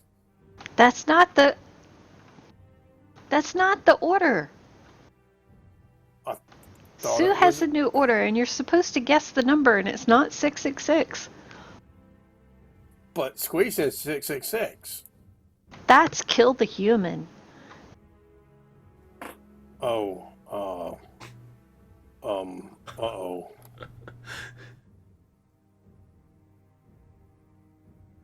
Now you've got to go put out the fire. You know I don't put fires out. Harry does. So Harry says, "Yeah, I'll go down," and he puts out the boat, put out the fire. Harry's asleep. He is asleep. I know. So he does that. So you guys, why don't we do Itchy a survival with advantage if everybody's helping you to see if you can bury that body or hide that body well. I guess sleight of hand would have worked too if he was with you. All right. So you feel like you've did really, really well. And that body is not going to be found by anybody for the next probably 3 or 4 months.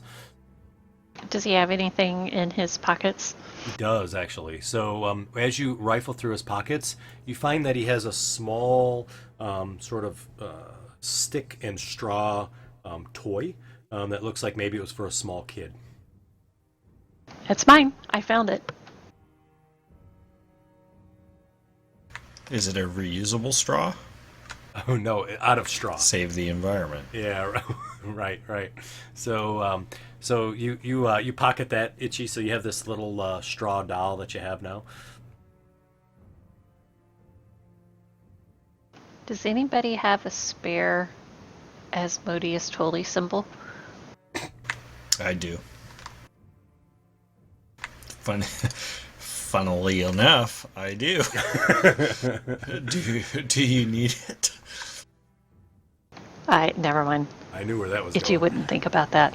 I knew where that was going. Oh, okay. Yeah. All right. So after all that is done, you're in the city of Aldencross. This is where the city is at. You can see essentially it's a large ring.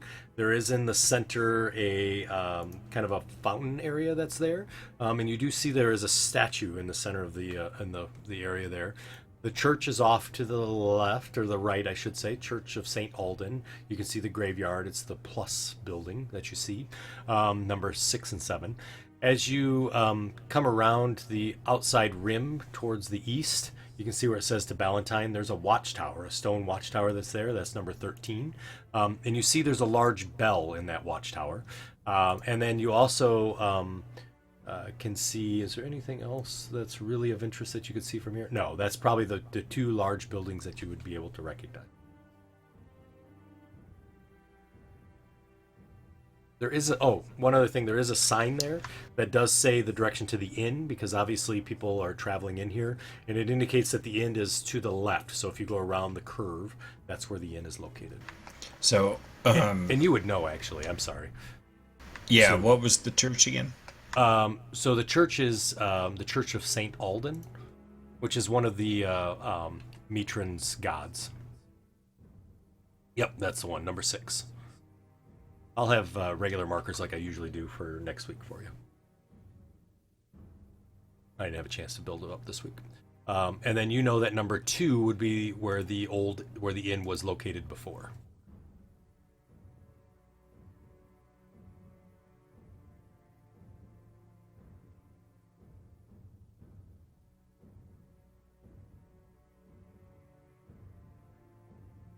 You do know as well that there's general stores. I mean, it's a fairly busy town. I mean, it's not huge, but on the same token, they do have a lot of things that you would expect in a town. So, yep, number 2. But they only have one tavern or inn in this town? They do. Obviously not an Irish town. Obviously not. Well, I'm sure Sue would let you know, this town actually was nothing until they garrisoned the tower, and this really ended up being a town of family for the garrison, and it's sort of grown into what it is. So it's really a soldier's town, right? So it's a military town for military folk. So most of them aren't able to be in the inn or drinking in a lot of different places. So there's only one inn, there's only one tavern. All right, I suggest to the party to head to the inn because it's getting kind of dusky. Is that correct? That's right. Okay. Yep. Yeah. Head toward the inn. Maybe we can procure a night's stay there. Maybe I can get us some rooms for some playing, and then I've got a midnight run to do.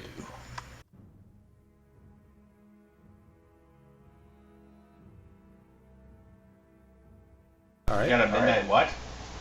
I have to go defile Mitra. Oh, sorry. I didn't say that. So as you continue down the streets, you see that people are walking by, generally friendly. You do see that, oddly, or maybe not oddly, to the ones that have been in the northern region, it's all humans. You don't see any other races. So this is pretty much everybody that you see so far has been human. And as you kind of continue along the path, people are friendly and they say, good day or good evening, say hello. Some of the people that maybe have lived in town for a while says, welcome to Alden Cross. So they seem very friendly. You see kids are playing in the backyards. You do see that people are kind of doing their daily chores and things like that. So it's generally a very peaceful place.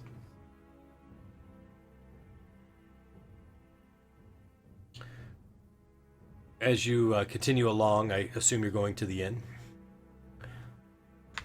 Yep. So as you continue along, this is probably Alden's Cross' most famous place, and it is known as for Sioux to be the only place that really caters to travelers. So when you get there, you see that the door is open. You do hear some sounds that are in there. It sounds like music being played and whatnot. You do have that smell of what smells like fresh fried potatoes kind of wafting out of the window. And there's a small hint of a smell of not burning meat necessarily, but you can smell meat kind of cooking. Maybe not the best smell to it. It smells like somebody maybe burnt something, but you can definitely smell that. There is some general laughter that's going on in there. It's well lit that you see, and you do see on the back side of that building there are what appears to be inn rooms that are there as well.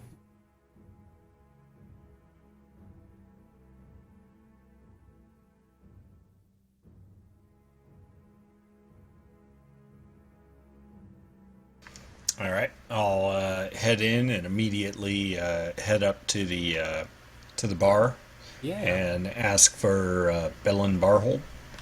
All right, gotcha.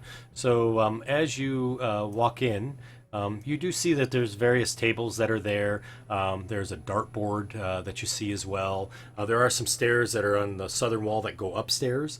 There's a fairly large bar, as well as a kind of a sitting area on the opposite side of the bar, where people can kind of sit on stools next to a table that's there and a window that's into the backyard or into the back part that looks off onto the meadow. There's a large hearth that's in there as well.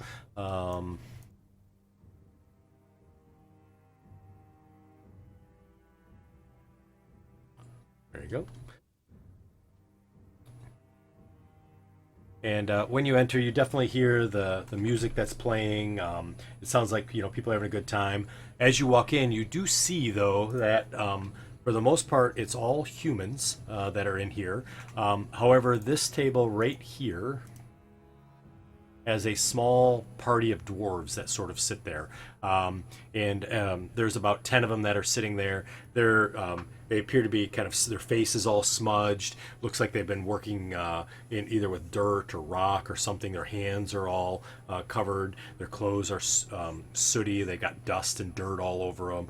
Their hair has what looks like small fine rocks that are in them that are there. And they're slowly just kind of eating some potatoes. They're very quiet, kind of talking amongst themselves. But otherwise, the remaining part of the bar is filled with many humans of various people. You see some merchants that are there. You see some town folk and etc.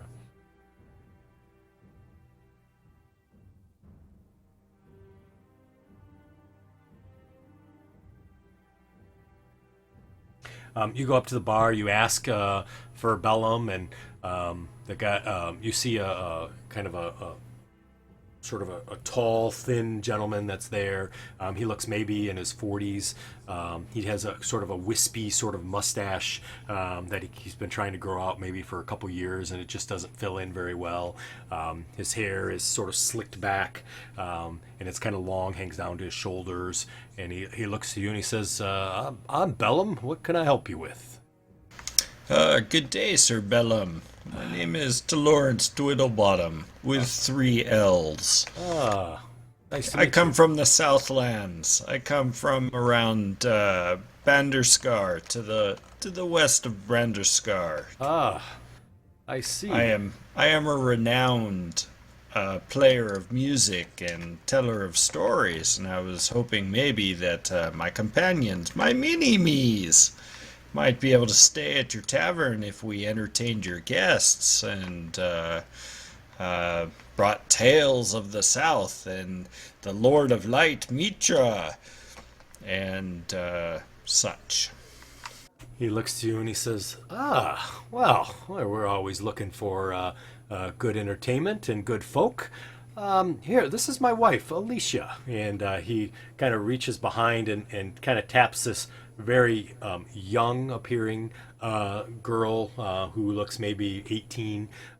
She's noted to be very shy. She kind of looks to you. She has some freckles on her face, some red hair that's there. And she kind of looks to you and she sort of waves very uncomfortably. And he says she would be more than happy to have procure some drink for you if you would like, and we'll have to see how your singing is. I assume that you're going to be spending their time here at the inn.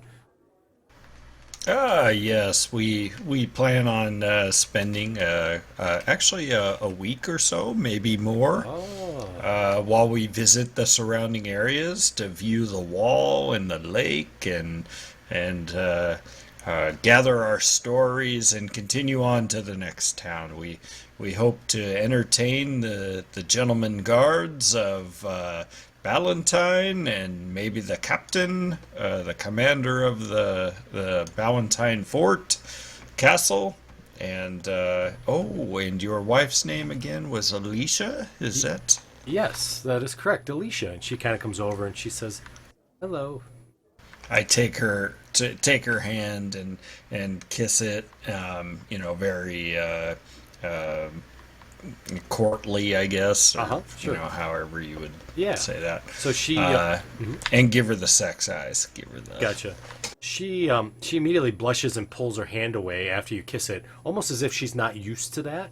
And he says, "Oh, I'm sorry, Alicia's she's a little new at the bar. We've been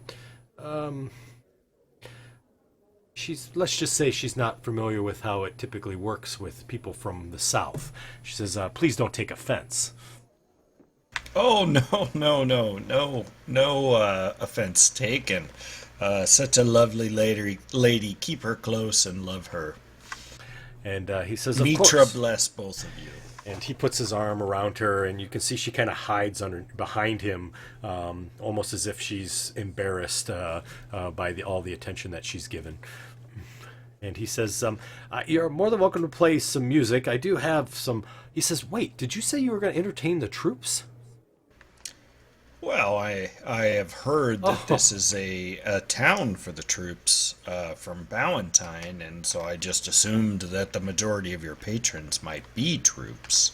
Oh my gosh, you are not the famed thespian William Marcus Marlowe, are you? Like the so-called bard of the Barrington with Ye Merry Men? Please tell me you are not. I am. No way. I am to Lawrence Tweedlebottom with my Merry Oompa Loompas. To Lawrence with 3 L's. Thank you. Well, I thought maybe that was and it. I guarantee that I could rival anything whoever you said played. Of the Ye Merry Men? Really? These are Ye Merry Oompa Loompas. Have you not seen? These are small folk. They're halflings. I cannot believe how Very rare. How lucky our guards are for our town, our protectors. Not only do they get a presentation from the Oompa Loompas, but in a week they also have the Ye Merry Men playing in the Great Hall of Ballantine. What a beautiful thing, I have to tell you. Please tell me you've seen Father Donegan. I have not. Is that Father Donegan of Church of St. Alden? It is. It is. I have to tell you, we've really kind of Father Donegan has felt bad about Lord Haviland. He has been sort of in this grim, foul mood over the last few months. So he has put out feelers to see if the Ye Merry Men could come. But I didn't know he was bringing the famous Oompa Loompas. Now, please tell me, where are the rest of your Oompa Loompas? Is that what you call them? I'm sorry. Oompa Loompas, yes. Oh, good. They're or mini-me's, however. Very good, very good. They're wandering around. They might be under tables or setting things on fire. I'm right here. Not sure. Oh, yes. Itchy Oompa Loompa. Hello? You pronounce it itchy. Itchy. Okay, I all right. take the bartender's hand Uh-huh. and I lick it because I think that's what's suited. He's like, nice to meet you. It must be a southern greeting I'm not familiar with. Is that right? As he wipes That's a his hand halfling up. thing. They lick each other a lot, yes. We don't have many halflings here. No, quite rare in the northern lands. They tend to get eaten by the goblins. Yes. Well, I have to be honest. I think that if I knew where Father Donegan was tonight, I would go. He tends to wander the town, maybe goes up to Ballantine every once in a while. But if I had known that, I would have known where he was. I'd take you over and introduce him right away, so that way you could go entertain the troops. Oh, I am sure that the great Father Donegan of the Shining Lord Mitra, I'm sure we will meet later on. I'm sure you will. Well, please, I mean, if you would like, the bandstand is there. Our other Yes, group might I play you a song, sing you a tale? Sure, that's fine. Alrighty. So I'll reach into my pack and pull out my mithril horn and get up on the stage and kind of and do a song about how much I hate Mitra and she smells like poo and so on and so forth, but obviously in words that nobody understands. I'll use a lot of abyssal and draconic in there to kind of throw people off. Okay, all right, gotcha. And the rest of your group? Greg, I love your map, but I have one question. What's up? How do they get from behind the bar to this side to serve? That's a great question. I don't know, and it's not my map. But yes, I agree. I wondered that same thing as I was unmasking the map. I'm like, how do they get behind there? I assume Have you guys never This been in a part bar? folds up. Yeah, that's what I was going to say. Folds That's up. They don't normally put stools in front of the part that raises up. Well, they're that busy. They need that many stools because they have to push the person aside. It's removable. It's like the last stool at the bar. You got to move every time they come in and out. I'm gonna wait right here underneath of the bar for an opportunity that I think I might be able to slip by and get back in there and maybe get in that door that's in the back. Gotcha. Okay. So you just kind of hang out there. You do see, for the bar, it is getting busier. You do see people walking in. There are some guys that sort of are dressed in what looks like the Telerian Guard wear. They do sit at certain tables. When they sit down, you see that there's these... I guess girls, we'll call them girls, young women, I guess, who are dressed kind of the part, right? So they look sort of like Bavarian bartenders. They've got the corsets and obviously everything showing off that they can show off. And you see these girls also kind of dance with the men and things like that. But they seem to focus more on those off-duty soldiers than they do kind of the rest of the bar. I mean, they still pay attention, but they seem to really kind of give them a lot of attention while they're there. So they got rid of the brothels, but the inn acts as right. So it's not. There's no brothel, right? Quote air quotes. So that's there. What would the rest of the party like to do? While he's up there singing? Itchy's up there too. I see singing with him.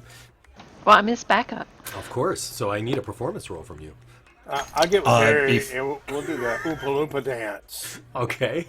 Yes, what you were going to say. I'm going to do Bardic Inspiration on Itchy. That's a great idea. Probably all of them need Bardic Inspiration, to be honest with you. Performance incoming. Oh, beautiful balls. I like it. Oh, my goodness. Should I roll my d6? Oh my god! Yeah, you definitely need to roll your d6. Well, that helps you. So There you go, a 6. Great I know, job, right? Itchy. She's up to a 7 now. Yeah, right. All right. So Balls, you're to a 9. Itchy's to a 9. Thankfully, though, I have to tell you, Twiddlebottom did pretty good. He's 13, not too bad, right? What? I know. It's not your best. I mean, probably things are a little. It's been a I while. must have salt water in my horn. Yes, yeah, exactly. Ball's not bad. Not pretty impressive. Maybe we need to light a fire under him. Oh. So You're not even here. You're He's hiding by sneaking the- into yeah. some other room. he's I'm hiding. here. I'm right over there under the bar. So I can hear your caterwauling. as that horn kind of goes out with that initial note, which is pretty good, and then Itchy and Balls kick in and sing their song, which makes it interesting, right? You see everybody at the bar sort of looks towards the bandstand. At that point, Squee, you recognize this is your moment. I'm going in. So Squee dives underneath that little table thing, runs underneath to the door. Do you push the door open? Does it look like it pushes or pulls? It does both. I'm going to push it slightly then. All right, so you kind of push the door slightly open, just enough so you can kind of see inside there. And You see it's a kitchen, and you see there are 4 cooks in there. 3 are men, 1 is a female. The female seems to be kind of directing the kitchen. There's some cooking in there. You smell a lot of good food.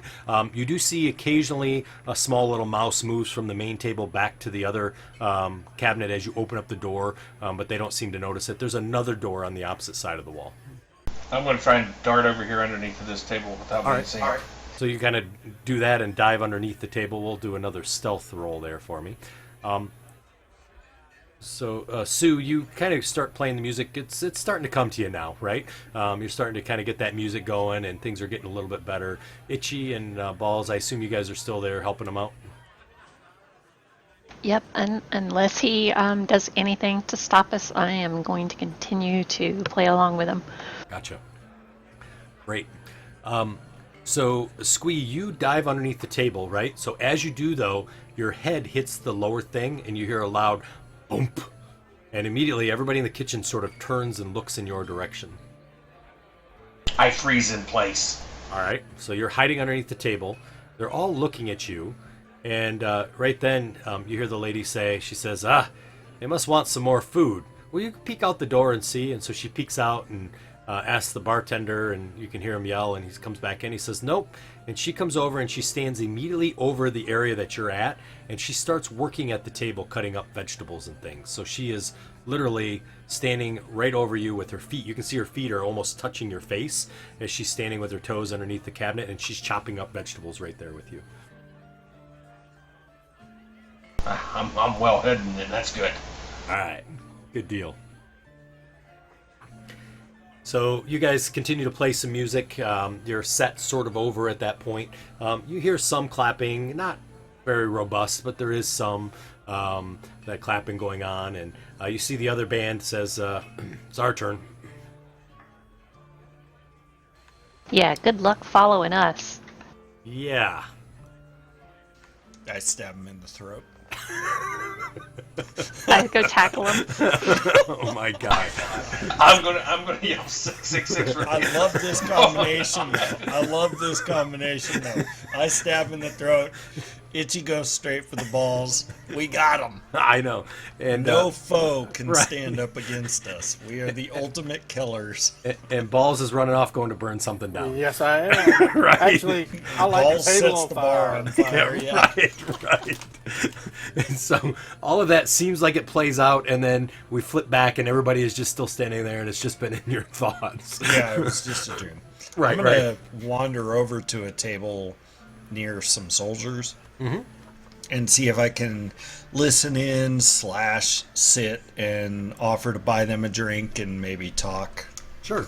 What drink would you, or how much do you want to spend on a drink for them? I'll spend. Well, how many people are at the table? I don't know. There's probably 6 or 8 Oh, geez. with their barmaids and everything. Oh, I ain't paying for the barmaids. They're sitting on their laps. How many and, soldiers? There's 5 soldiers. 5, damn it. I'll tell one of the barmaids, and I'll hand her 5 gold. Bring your finest. All of a sudden, you see her eyes get really big, and she's like, absolutely. And she kind of comes over and she runs her hand on your shoulder and up and caresses your neck and up into your hair. And that's a third of my money, woman. She goes over there and she gets drinks. She brings them over and she immediately sits down on your lap. And she's like, what's your name? I've never seen you in town before. I would remember you. Yes. My name is Lawrence Twiddlebottom, famous bard from the Southlands. I just wanted to thank our soldiers for protecting us, protecting on the wall from the northern incursions. They smile and they all tip up their glasses, and she continues to flirt with you quite heavily due to the fact of the coin that you flashed that's there, and she thinks you're a big player. So matter of fact, you see another girl comes and sits down next to you as well. Oh yeah, right. And so the guards there kind of tip their glasses to you, and you kind of hear they're just kind of generally chatting about the women in the bar and whatnot. So we're kind of there. The squee, so that lady continues to chop some vegetables, and as she's chopping, all of a sudden you see a knife falls, and she goes, oh, I dropped my knife again, and it lands right by your hand. I freeze in place. She reaches down and she kind of reaches, and it's just underneath the table, and she's kind of feeling inside there, and you see the hand comes really close to your face as she's trying to feel for the knife. It's like, I can't really find it. I'm going to move back. So you slide back away from her. All right, you slide back a little bit. She's like, I just can't, and she starts to lean down. I'm gonna bump the knife into her hand. All right, so you kind of push your hand out a little bit and push the knife. It slides into where her hand's like up to her hand. She feels the handle. She goes, there it is, and she pulls it out from underneath and goes back up and continues to chop. This lady's weird. So, Itchy, where are you off to? I'm casually walking over towards the dwarves and just leaning against the wall, drinking my whatever I'm drinking. Gotcha. So you're standing over there. You look all of the age of 12, drinking whatever you're drinking, and leaning against the bar or the wall, all coy and casual. Yeah, nobody will notice me. Yeah, nobody will notice you at all, right? No, I'm stealthy. I've watched how people do this. Yeah, right. So the dwarves are over there talking, and I speak Dwarvish, so I'm just going to listen in to see what they're talking about. You do, I see that. As you're there, one of them kind of comments, and they all kind of look at you, and they turn back, and they kind of continue to eat their food, and just you hear sort of this general discussion about construction at Ballantine and how they're working on doing some repairs there. They also talk about how great craftsmanship was there. That's why it stood so long, because it's dwarven craftsmanship. And they talk about, tomorrow they're going to have to go back, and this job they think is probably going to last a few months. But one of them says, I can't wait for 2 days from now we get the day off. And so just general discussion about that. Sounds like they're refurbishing some of the stuff inside the keep.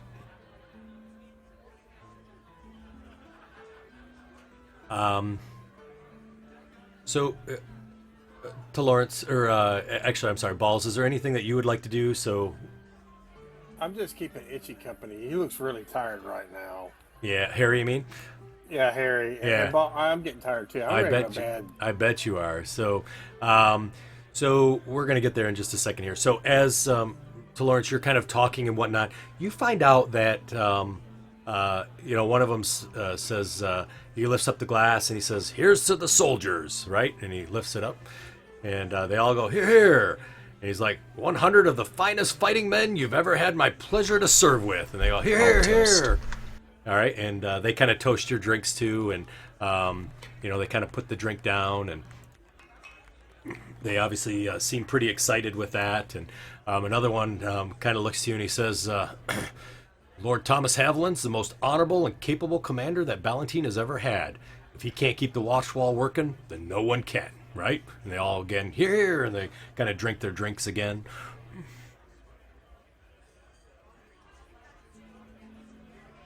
You did 5 gold?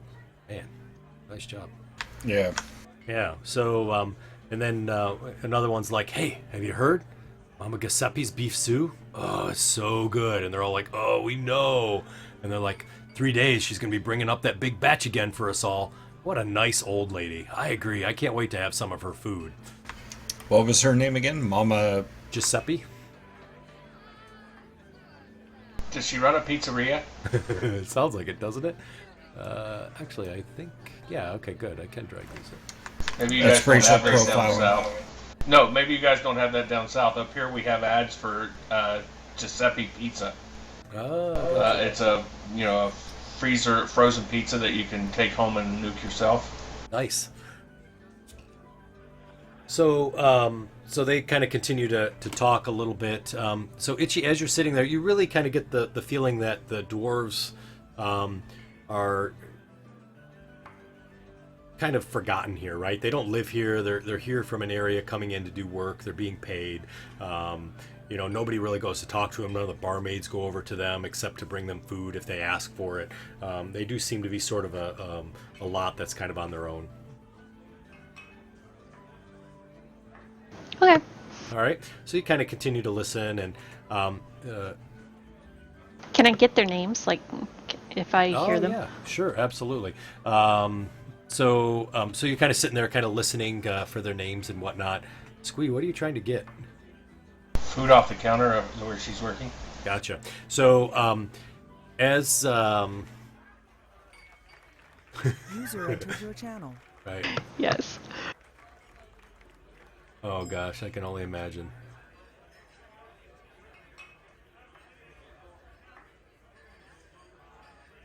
This is interesting. What's a bong bot? I don't know, somebody who's logged into us. I thought this was a private server. Insufficient permissions. Well, it's all right. We're gonna be finished, and it will be for the next one. So, so for you guys, Ban him. That's awesome, though. I agree. So essentially, Squee, you try to reach for it, and as you do, she's like, "Hey, who are you?" As she looks down at you, and I think we will call it here for the night. Oh, okay. Sorry. That's all right.